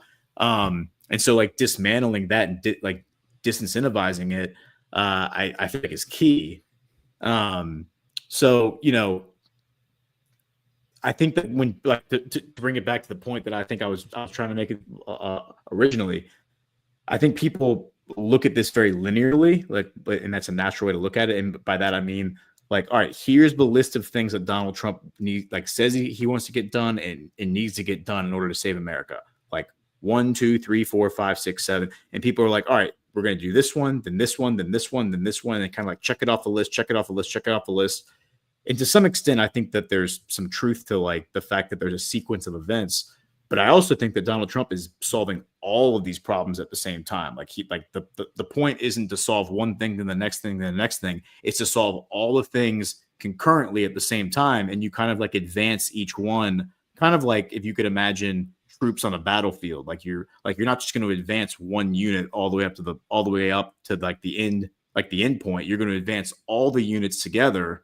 As they take territory, they're going to work together to help the other. Oh yeah. No, I get that. I get that principle, and I hope that that's truly what's going on. And I definitely need to fill out my blanks of like the unknowns in terms of where are the benefits to these countries, and are they suffering because of it, or are they going to be able to benefit? And are they going to be able to become more sovereign or less sovereign because of it? Because I could read it in the positive way that you're looking at, but I could also read it in the other way too, that involves an abuse of power as well that hurts other people, which I wouldn't want that either, or the Middle Eastern stuff too, right? My shtick is that this has been a long-term ritual to bring about the Antichrist by bringing the Jews of the world to the Holy Land in order to then get them to become a monstrosity of themselves and justify their mass destruction in favor of creating a kingdom of Jerusalem. And the bringing in of effectively some sort of an Antichrist figure has been something that I know that the Plymouth Brethren, the Darbyites, have been very big obsessively around. The Palmerstonites have been, moving in that direction since they started the project of creating, Zionism itself and Christian Zionism back in the day. So a lot of this stuff too, on the Middle East front, I see possibly is playing into that ritual invocation as well of the Solomon Temple thing and getting the Jews to basically do things that would involve them being, taken out through their own actions, their own immoral actions, of course, and the world turning on them as part of the reconstitution of the 10 kingdoms. So that's always like a thing. I'm always concerned about that element of it. Is like, this is what's going on, or is it like a legit honest, brilliant maneuver to resolve this very difficult Gordian knot in a humane way, which I hope it is. I hope it's that. Yeah. Well, and you have to like carry those concerns. I mean, I certainly carry those concerns, even despite the stuff that I say and write about. But think about it. Like first it was France that was going to recognize Palestine, then England or Britain, then Canada. So France has been dealt with. We got the European, the EU trade agreement. We got the British trade agreement back in May. Britain capitulated the first week of May with their trade agreement, which was very, very beneficial to America. And now it's Canada's turn. And remember, Carney, like taking this back to the beginning of the show, Carney and Trump are almost like Carney's probably the most like formidable world leader like at this moment, aside from maybe Netanyahu, to stand in opposition to Trump. And remember, Carney walked away from the table, as did Trump, because they were like, there's no way we're going to see eye to eye. Like, and Carney was like, there's no way I'm going to play ball with Trump. There's no way I'm going to negotiate with like meet his demands. Like, F you, I'm walking away. And then now Trump is using this Palestinian statehood thing against Carney and being like, all right, well, if you're going to recognize Palestine as a state, which I know Trump has said he's all for, he's like, all right, well, now that's not going to fare well for you when it comes to our trade agreement, which, by the way, it's July 31st. There's 7 minutes left in July. And I'd said that you better have a trade deal in my hand, your offer, your final and best offer by the end of July. There's 7 minutes left in July right now, Mark Carney. So what are you doing? You better be calling my office with your final and best, because the next move is I send you a letter saying, here are the terms, take it or leave it. We don't really need you, Canada, as a trade partner. But again, that's not him saying we don't want to do business with the Canadian people. That's him saying, Mark Carney, you and your banker buddies are not going to, pick our pockets anymore. And we're gonna put up a big wall financially between the United States and Canada, and then until we break we're going to embargo you until we break your spirit. And so, again, like, I'm speculating tremendously when I say all this stuff, but if that's the plan, then this article makes a lot of sense. And this is from today, Times of Israel. Trump convinced Netanyahu prolonging war for political reasons, based on a report, and the quote that was given to a Financial Times of London reporter was, "My people are starting to hate Israel," talking about MAGA. And obviously, I think that most people can look around the zeitgeist and validate that claim. But I mean, of course, this is what's happening. Of course, this is what's happening. And Donald Trump, who has had his finger on the pulse of the American populist movement for years now, has known this for quite some time, but has kind of feigned ignorance for quite some time. And it has everyone very up in arms about it. And here he is starting to reveal, actually, I knew all along that everyone was feeling this way. So to me, it kind of speaks to the idea that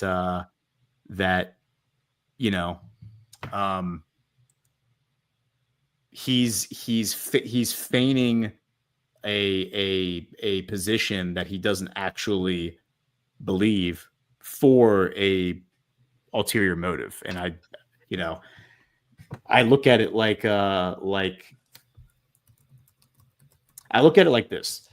There are breadcrumbs that he sprinkles along the path, and if you follow the breadcrumbs, you can put the whole picture together. If you pick up the breadcrumbs as we go, and one of the breadcrumbs was the other day when he told Keir Starmer that he basically gave Britain permission to revolt against the Israeli oligarchy and to back Palestine. He gave him permission on camera to do that.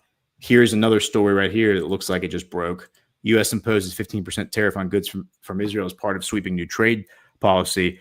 Well, I haven't read this article yet, but is this on top of the 17% that they put into place back in March? My guess is that this is maybe instead of the 17%. But back in March, when they first showed this picture that they're showing right here, I don't know if they got there's this picture right here. It says, you can see it right there. It says 17% Israel. And the reason it was 17% is because Israel had a 34% tariff against the United States. And Trump said, any tariff that stands against us, we're going to do 50% against you. And when asked about that, one of the like a senior White House official was asked, well, wait a minute, why are you putting a tariff on Israel? They're our greatest ally. And the response that the senior official gave was, well, Israel has been stealing our IP, specifically our software, for years now, and they need to pay us back for all the software they've stolen from us. That was the quote that they gave. So it was a total acknowledgement that Israel has been stealing from us and that we are now punishing Israel for their theft. So again, signals that the public position that Trump kind of fronts, which I think he does to a large extent to antagonize the base and get people worked up, because when people are worked up and angry, they tend to pay attention more and they tend to go out and do research and try to like get to the bottom of what's actually happening, versus complacency. Like, daddy's taking care of us. We don't have to think about anything. Trump's going to save the day. We can just kind of wrap ourselves up in our snuggie and, you know, just eat popcorn and enjoy everything. When people are a little anxious about what's going on, they tend to go and do research and figure things out and ask questions. So I think it's good when people are in that mindset, and I hope they stay in that mindset, but they won't stay in that mindset if they think that somebody's coming to save the day all the time, you know? Sure. Yeah.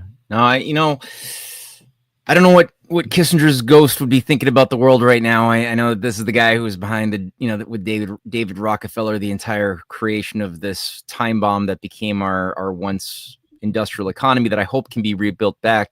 But he was also behind the severing of the U.S. dollar, you know, the creation of the age of deregulation and the transfer of wealth and power to this unelected Bilderberg Group network that lords above nations. But I know that he did say something messed up in 2012 when he gave that interview, you know, when he was asked what do you see is the fate of Israel in 10 years. And he says in 10 years, there will be no Israel. And my concern is that we're falling into Sir Henry Kissinger's trap. That's always my concern. Because this guy was also knighted, you know, he's a knight of the British Empire. He was made of the Knight of the Order of St. George and St. Michael, as was George H.W. Bush, which is a Crusader order. So the crazy part about that is I've seen the article that you're referencing. Like, I've physically seen that article. So what Matt is saying is 100% true. Like, Kissinger said that. It was quoted in an article. The reporters who heard it like were incredulous over it. Like, how could you say that? I bet you there are people listening right now who don't believe you when you say that. Like who are like, there's no way Henry Kissinger said that about Israel. There's no way that one of the most famous dual citizens, pro-Israel Jews of the 20th century, Henry Kissinger, said that about Israel. And yet he did. And that speaks to a greater strategy, because Donald Trump could hold a press conference and explain all this stuff to us. How many people would actually believe him? I mean, his ardent supporters would believe him, but would like the normies out there who are apolitical, who don't hate Donald Trump but also don't love him, would they believe him? I mean, the people who hate Donald Trump aren't going to believe him no matter what, but would like the 70% of the public in the middle, the 60% who don't pay attention to politics, who maybe like Donald Trump but don't love him and don't hang on his every word, are they going to believe what he says? No. So leaning into this strategy is, instead of swimming against the current, maybe he's being like, all right, Zionists, like, let's swim down the river with you and let you build your third temple, let you or at least let you think you're going to build your third temple. I mean, look at what's happening right now. Like, the world is absolutely up in arms right now about what Israel is doing. And I saw Tucker, I started listening to it earlier, but I only listened to about 30 minutes of it. Tucker just interviewed that Green Beret. I don't know if you're familiar with this guy. There's Michael Yon, or no, that Green Beret who is serving as a here, I'll pull it up. This the guy who talked about the Israeli murder, like the IDF like, soldiers attacking civilians in Gaza. That guy. Yeah. So Tucker just interviewed him and released the interview today. I encourage people to go listen. I'm going to keep listening to it. Tony Aguilar. Right. And so this guy, I'll just like summarize the first 30 minutes. He explains that he's been a Green Beret for 25 years. He's been deployed in all kinds of countries, Tajikistan, Syria, Iraq, Afghanistan. And Tucker asked him, he was like, how does what you're seeing, and, he explains, he's like, as a Green Beret, I have to know what a war crime looks like. Like, that is like absolutely critical to my job to understand what a war crime is. I have to understand like granular level what a war crime is. And he says what is happening right now in Gaza is 1,000% a war crime that the United States government has actively participated in. And he says that Tucker asks him, well, how does this compare what you're seeing in Gaza on the ground? And he describes scenes of children and women running to like food sites to get food and just being gunned down by machine guns, artillery shells being fired at them, just unarmed civilians. And he says, how does this compare to what you saw in Afghanistan, in Iraq, in Tajikistan, like in Syria? And he said, I've never seen anything like this in any other battlefield ever. This is beyond, like, the brutality here is beyond anything I saw in any other theater of war, even like the worst parts of Iraq and the worst parts of Afghanistan. This is like extremely damning testimony from a guy who is a pretty credible witness. And he has corroborating witnesses that can corroborate what he is saying, including IDF soldiers who have come out and said the same thing.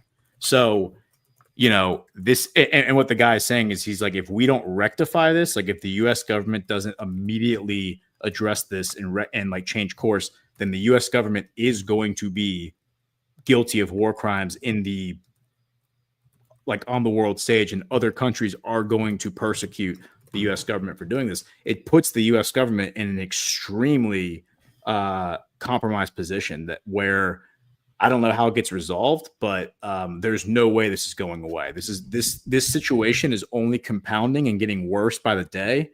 And I think leaning into it the way Trump has is really the only way to make it go that direction. Otherwise, if Trump tried to, stop it immediately and explain it to everybody, it would be very easy for the bad guys to turn it on Trump or act like it wasn't happening, or, feign, like clutch their pearls and feign ignorance like they always do about everything. But now they can't do that because they leaned into it and they plowed full bore ahead, and like they were caught red-handed. They totally caught red-handed doing it now.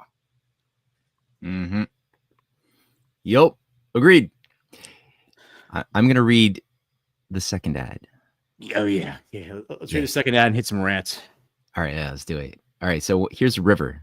Let me play that, and I'll also play the ad for our upcoming GART too. So here's the first one: is River. Did you know that Bitcoin is now a top 5 global asset? Now's the time to buy, and River is here to help. Prepare to maximize your Bitcoin returns without emotion. Introducing River AI, a Bitcoin advisor at your fingertips. Stop trying to time the market. Do it with confidence. At River, you'll get 0 free recurring buys, 3.8% Bitcoin interest on cash, US-based support, business accounts, and so much more. Don't forget about Bitcoin interest on cash, which can accelerate your business growth too. Businesses can now earn 3.8% interest on cash paid in Bitcoin. That's more money to fuel your next big move. Get started at badlandsmedia.tv/River. Move your cash to River today and start earning a real interest rate with Bitcoin. The future is now.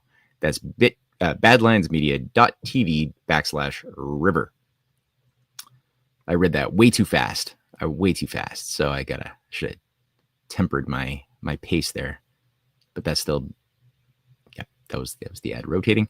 All right, cool. And let's run the upcoming GART ad. I think it's this one. Yes, it's this one.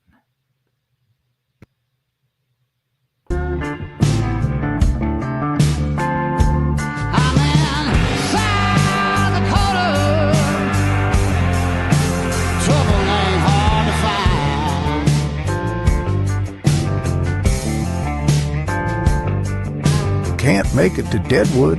No problem. Join us virtually for the 9th stop on the Badlands Great American Restoration Tour. Streaming live August 15th through 17th from legendary Deadwood, South Dakota. Experience GART from anywhere with our exclusive virtual live stream ticket. Your pass unlocks front row access to lively discussions and the premiere of Codex 9/11, all from the comfort of your own home. Make new friends and have your questions answered live from the group chat. Grab a ticket to join us in Deadwood. Visit badlandsmedia.tv/Deadwood and get your pass today.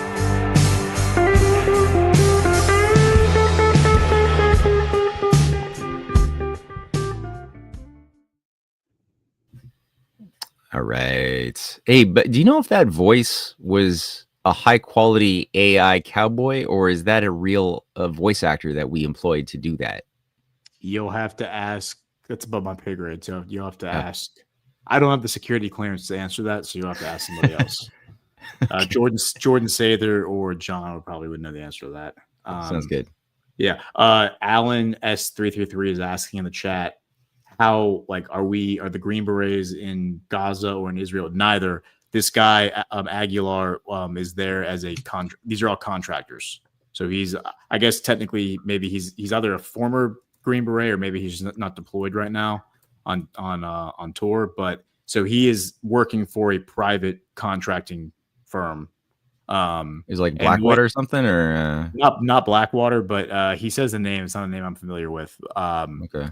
But he said that the thing, like Tucker was asking, like, how does this happen? Like, how does it get to this point if you're working for, a professional outfit?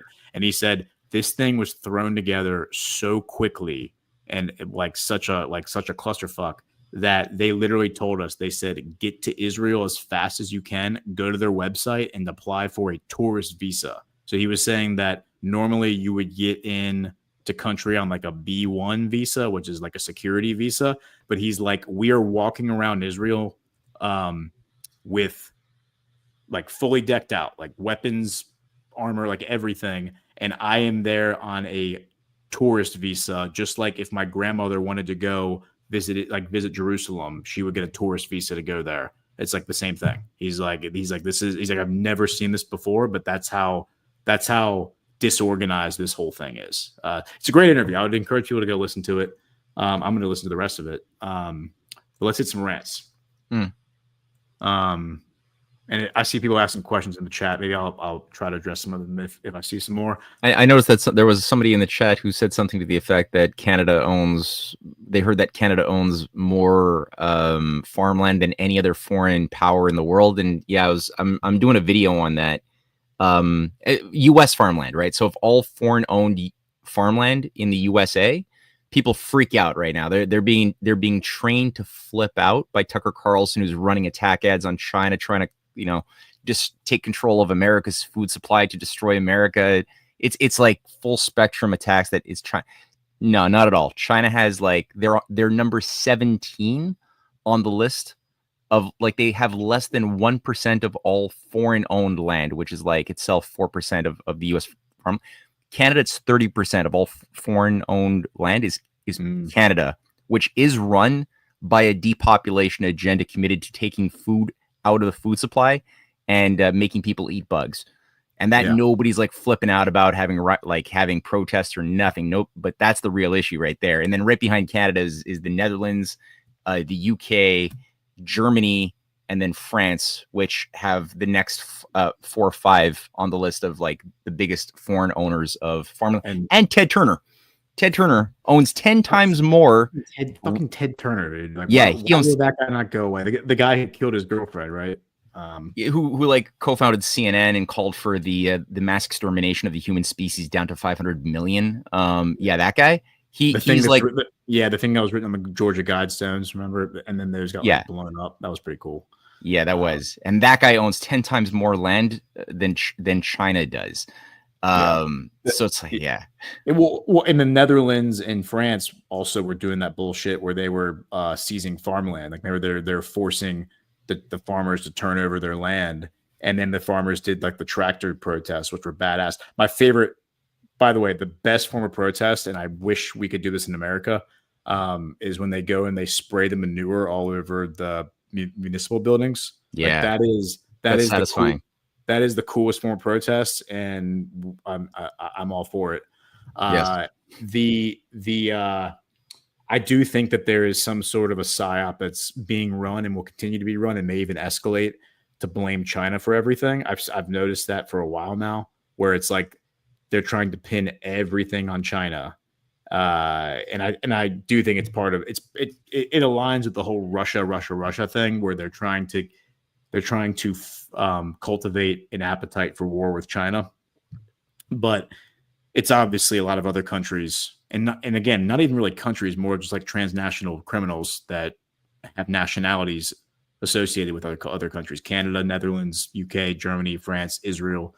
You've already named them, but I was talking to John about the idea of doing like an anti-China psyop, like a limited series, just breaking down each one of these arguments and like situating the fallacies the way you just said it, like that there are bad actors who are Chinese in North America. That is true, but then the question is, are they Taiwanese?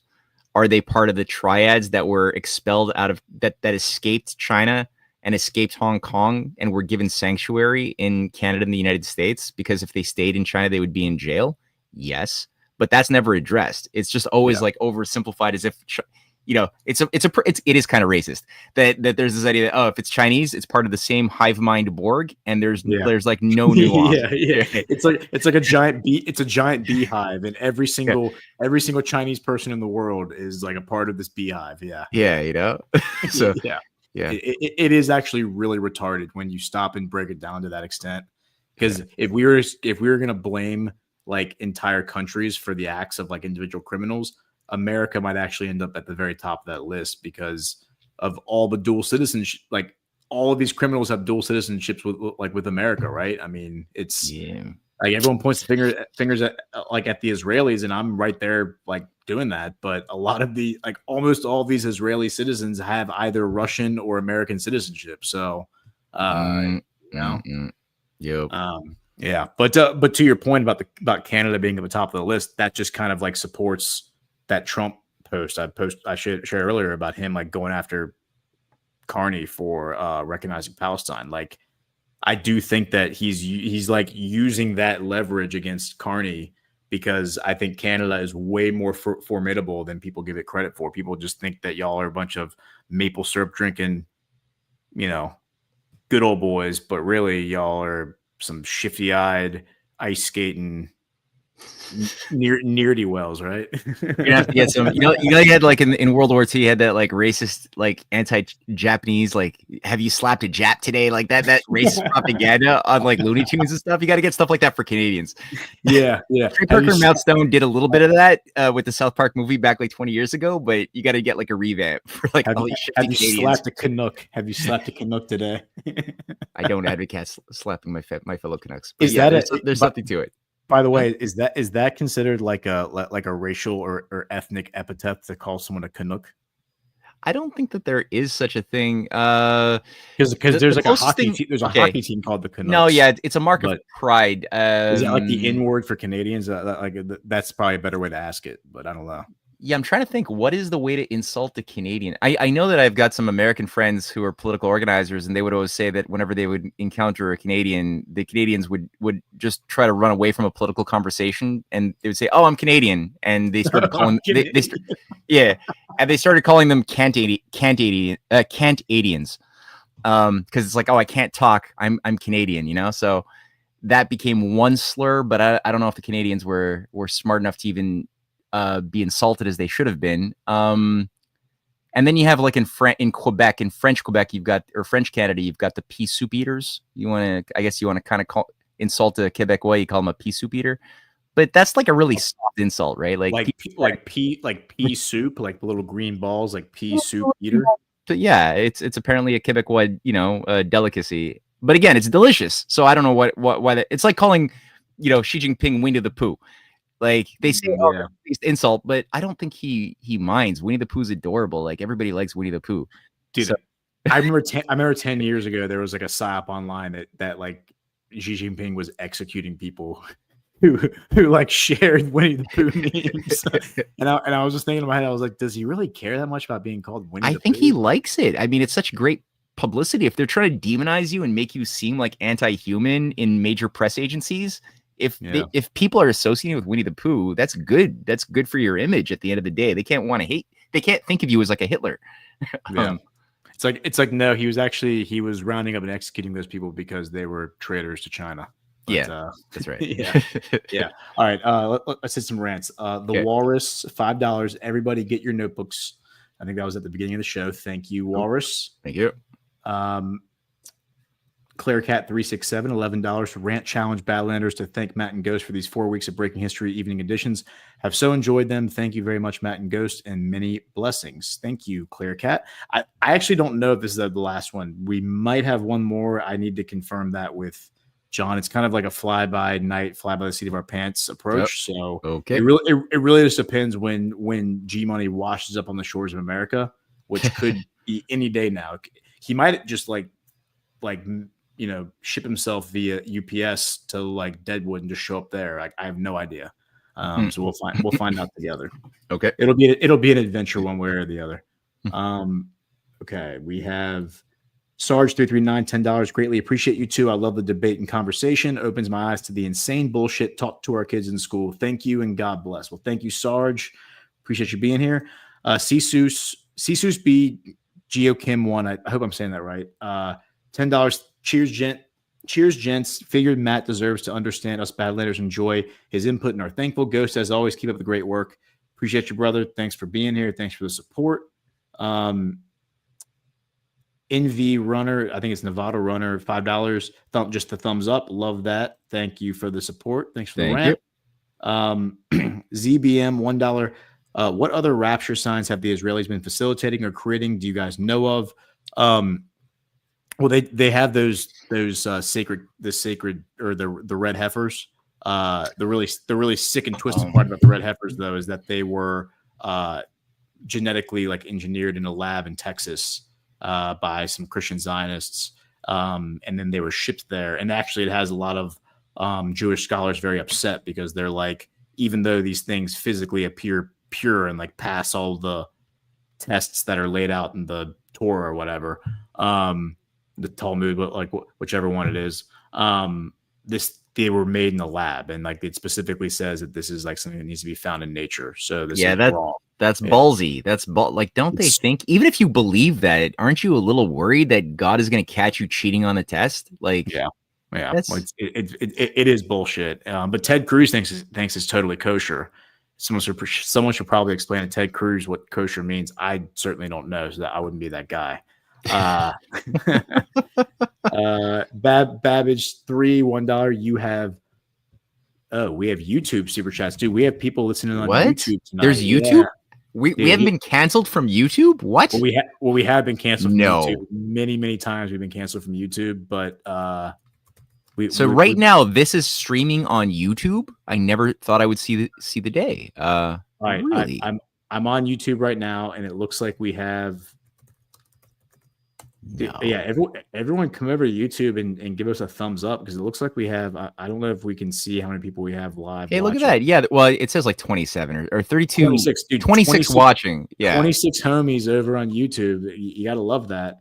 And it looks like we do have some super chats. We got Peter Frederick, $5, thumbs up. Thank you, Peter. Appreciate you, brother. Rain Runner 1, $2. Great show, guys. Thank you, Rain Runner 1. Yeah, thank y'all for what. But don't get too used to YouTube though, guys. Like stay on Rumble. Yeah, go there and give us some love on YouTube, because YouTube, it would be great if we could get monetized on YouTube. Here's the problem: is every time we're like this close to getting monetized, they literally delete our account. Of course they do. I think we're on our like 8th or 9th account, and it's just they really hate us over on YouTube. So Peter just said YouTube lives. So $10 in support of YouTube power. Oh, YouTube lives. Thank you, Peter. Appreciate you, man. All right, let's see if we have any boosts. Oh, right, the boosts. Yep, we do. We have Jay. Got several from Jay. 4, it looks like. All right, so Jay, I'm just going to read these from the latest to the newest. Jay, $5. Or wait, I'm sorry. Part 1. Okay, so you got 4 parts. Part one, $10. In the most simplistic understanding, it seems that the oligarchy came out of the corrupted Egyptian priest class that controlled their inbred pariah golems. At some point, spread out to create the Akkadian Empire, that then Babylonian, and so on. Part two, $10. Funny note is that when Sargon's dynasty was overthrown, his daughter stayed in place as high priestess. Then from Babylon, they create Persia. Now I say all this to ask, are the black nobility oligarchy the descended priest class or golems? Part three, I could be completely wrong. It seems we know something of the oligarchy names, i.e. Orsini, which makes me think maybe there is a completely unknown group above them. The Roman patrician class were faces and names that people could point out. And the last part, did they start as the priest class and eventually become noble houses? I think it could be a very interesting episode if you guys went to where you think the oligarchy started and follow them, where they ended up through history. I will turn this over to Matt to answer, but before he does, we were talking about this a little bit earlier on the we did a private stream today for ticket holders for GART, and we kind of got into like the 1913 and the creation of the Federal Reserve, and I pointed out how they always point the finger at the Rothschilds. The Rothschilds are new money. They've only been around since the 1700s. The Warburgs, as Matt pointed out, are also considered new money, but they've been around for like 800 or 900 years. Paul Warburg is the one who actually wrote the Federal Reserve Charter, and like he's the one who spelled out what the Federal Reserve was actually going to be, not the Rothschilds. And the Warburgs, I believe, like helped create the Rothschilds, if I'm not mistaken. But the Warburgs go back to your point, Jay. The Warburgs go back to Venice, which is where like a lot of the banking cabals from London, they all go back to Venice. Matt is much more read in on that than I am. And before Venice, it was, I believe, the Phoenicians, maybe the Persians. But the point is that you're right that the stuff like these bloodlines do move through these different centers of power throughout history. But even the Warburgs, as Matt points out, are not these like ancient bloodlines. They're considered new money, even though they've been around for 900 years.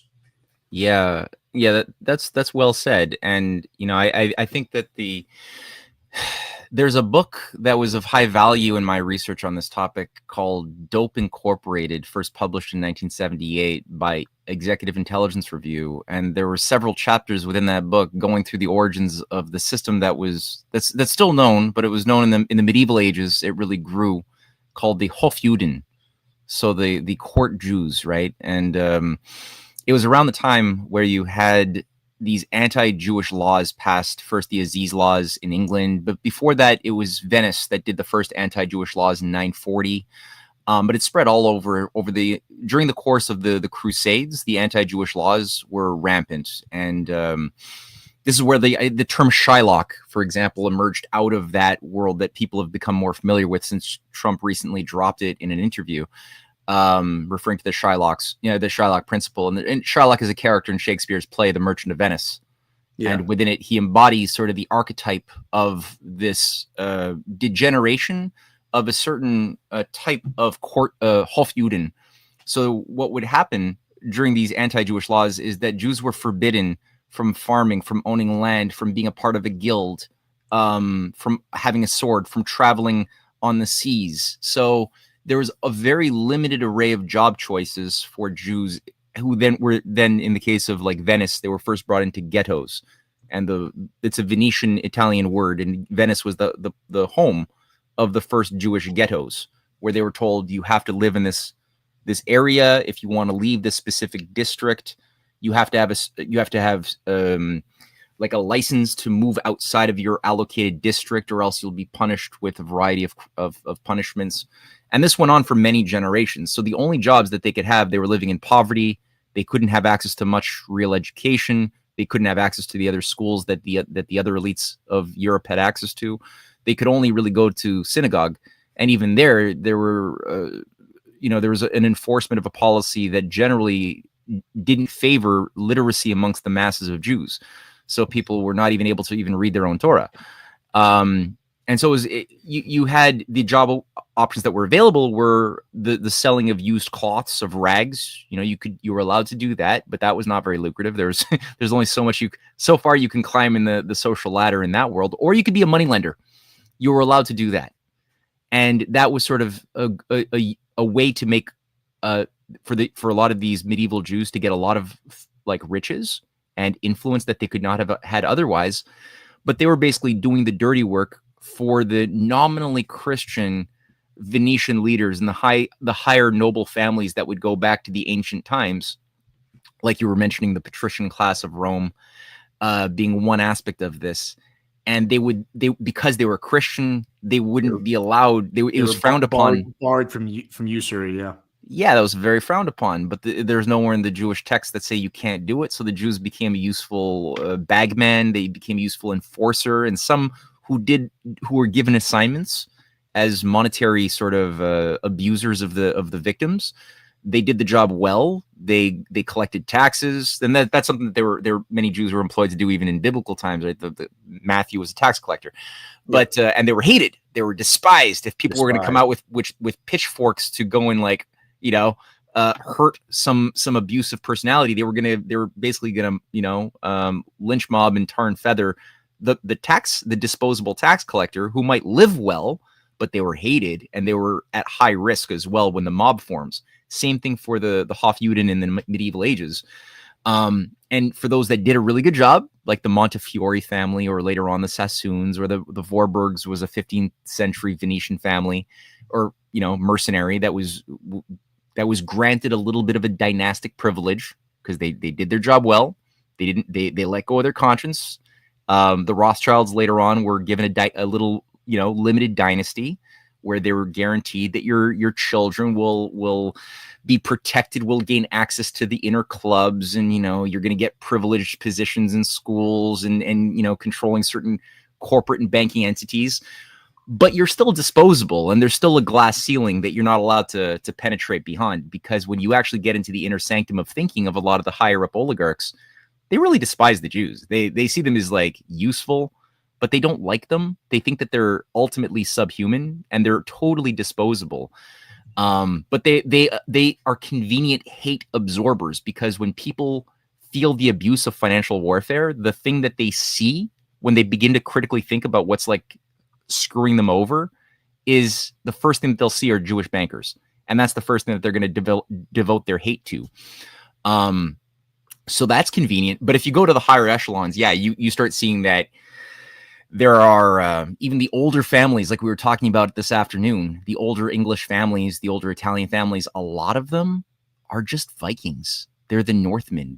That's the Normans. The Normans are it's the name, the other name, the name Normans that came in as the Norman invasion that took over England and brought in feudalism in the 11th century. It comes from Northmen.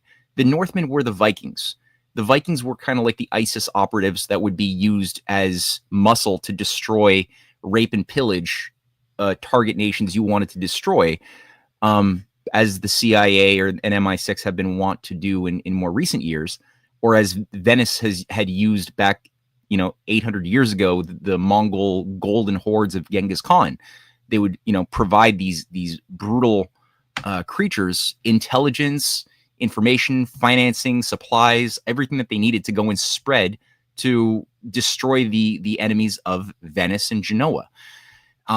That's part of it. And so these are a lot of many of the big old families are even not that old. They're Vikings, and they were themselves managed. They were brought into prestige as the Roman Empire was collapsing, and a lot of the pagan hordes, the Celtic the ISIS worshippers, and there was an ISIS center in Ireland and in England back during the Roman Londinium period. A lot of these groupings were, again, just used. They were given the commission to be the enforcers of the will of the old patrician class that was seeing that their old political power was slipping away as the Western Empire was collapsing. And then they, created certain stories for the Merovingians as their one favored tribe of pagan hordes, the sorcerer kings, that they told, okay, well, we have to legitimize you. If you're going to be our muscle, and we're gonna like give you this the license to sort of form a new kingdom against the Ostrogoths and Visigoths and these other Goths that are all like sort of vying for territorial control. Well, we have to legitimize you by giving you some form of a sacred story. So we'll say that you're the bloodline of Jesus. That's what we'll say. We'll call you the heirs of the blood of Jesus's babies that he had with Mary Magdalene that settled in the south of France. And then they create a whole story around that. And then they'll say that, you know, we'll have a priory of Zion, a secret society that's protecting the special bloodlines that will then, you know, and today many European nobility believe that that's what entitles them to the title of the divine right of kings that they think they have access to, is that they have the blood of the Gnostic Jesus flowing through their veins or some shit. So it's they tell lies to themselves. Maybe over time they start believing in their lies, but the old families, like you said, there is a book by Fritz Springmeier, which I think Springmeier is a limited hangout, called Bloodlines of the Illuminati, and it's not bad. I mean, I think that there is a lot of truth as far as mapping out some of the dominant families of Persia, of Egypt, of Italy. I think he was probably given a sort of mapping to popularize in order to satisfy a certain curiosity in the masses, while introducing also a lot of fallacies in his narratives designed to make us more intellectually impotent, which is also what the oligarchy likes to do. The Orsinis being, you know, another one that people like to fixate about, but the Orsinis are also not like making giant decisions, but they get us closer to an actual power structure. But the high priesthoods are the key. I think the mystery cults and the continuity of this mystery religion of these core cults that have certain attributes in terms of, that's the thing that people need to focus on. I think that gives a sense of like principle of like, what is the oligarchical principle? How does it organize itself, and how does it project its power over many generations? What does it believe? How does it think of God? How does it think of the laws of nature? What does it think of human nature? And it's sort of like the opposite game. They're kind of like in total defiance of truth of natural law. And they think of God, but they think of an evil God that made them in the evil God's image. They think of man as being thus an evil creature. They don't believe in the soul in that sense. If they do believe, they have their metaphysics is not tied to morality. As healthy, normal people have a metaphysics that's tied to morality and doing good and loving the good and loving wisdom. For the oligarchy, it's finding a way to love what is evil, to love what is unlovable, to fuse the profane and the sacred in ritual acts of murder and sex, sex being something associated with creation, murder with destruction. So they need to merge those opposites into actions that ultimately have the effect of making people insane on the one hand, and also breaking people of the natural access to conscience that they would otherwise have from babyhood to maturehood. They want to break that and then reconstruct identities with the help of drugs, helps a lot, and breathing techniques, a variety of meditative techniques and ritualistic sort of initiatory experiences that help create altered states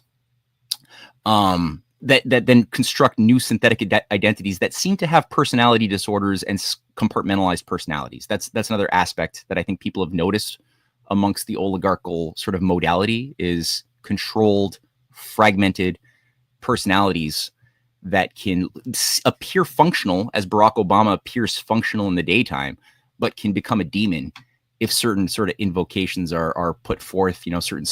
Certain smells are introduced, certain, an environment, a tempo is created. All of a sudden, the other personality can be triggered to do terrible things at night. So that seems to be a factor in things too. And Edgar Allan Poe, I'd say, last thing I'd say on this point, if you really want to get a sense of the oligarchical principle, anybody who really wants to get access to this understanding, I think the most useful person I've encountered is Edgar Allan Poe, who was an incredible patriot.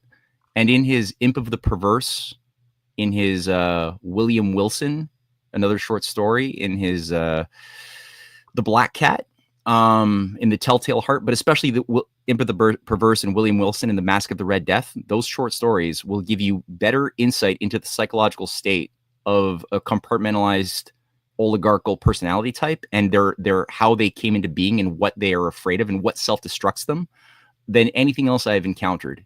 It's really brutally good. So check out Edgar Allan Poe's short stories to get a sense of that profile. Oh, well, all right, will do. I wanted to point out we got another rant from Mrs. Ray, Freedom Fighter, $17 in honor of my husband, Robert James Ray. Thank you. Well, thank you, Mrs. Ray, Freedom Fighter. You've been very supportive of us, and we appreciate you.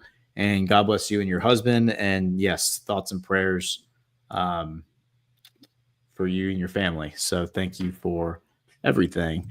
Thank you. I think that about does it. We don't have any other ad read, right? No, I think I covered all the bases. That was pretty much it.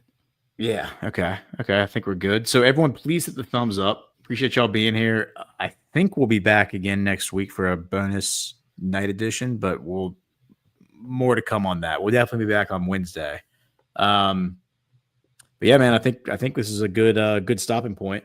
Yeah, absolutely. And yeah, no, I see somebody saying wasn't Poe a drug addict? No. And here I'll do a little plug. I did a book. I wrote a book just recently. This is my book. It's called Edgar Poe's Final Mystery and Other Tales of Ratiocination. He was absolutely not a drug addict. That was written by his enemies after he died, who took control of the narrative of what is Poe as this death-obsessed drug fiend, sex fiend. That was his enemies who did that. He himself was a sublime patriot and somebody who was actually operating in American counterintelligence and exposing the role of the oligarchy on many levels. So in that book, Revenge of the Mystery Cults, Volume 3, I go through that story in every aspect of that detail you could imagine. And that's available on my website, along with that Mark Carney documentary, which I'm really hoping people check it out, watch it, share it. It's one thing to make these documentaries. It's another thing to publicize them and get the word out. So if you guys could help, it's in the comment section under this video on Rumble. You can see it there and get access to it and then spread the word. So thank you. Awesome. Yep. And people in the chat are telling me to get some aloe vera. Yes, I was in the sun all day today. So, or most of the day. I was wondering. I wasn't sure if there was a lighting, like a red light or something, or no. I'm pretty sure this is probably a combination of sunburn and rosacea. So, oh shit. Okay. Got to burn the bronze, baby. So, yeah, man. No pain, no gain. All right. Yeah. Good night, man. Right, and good night, everybody. Hit the thumbs up. See y'all next week.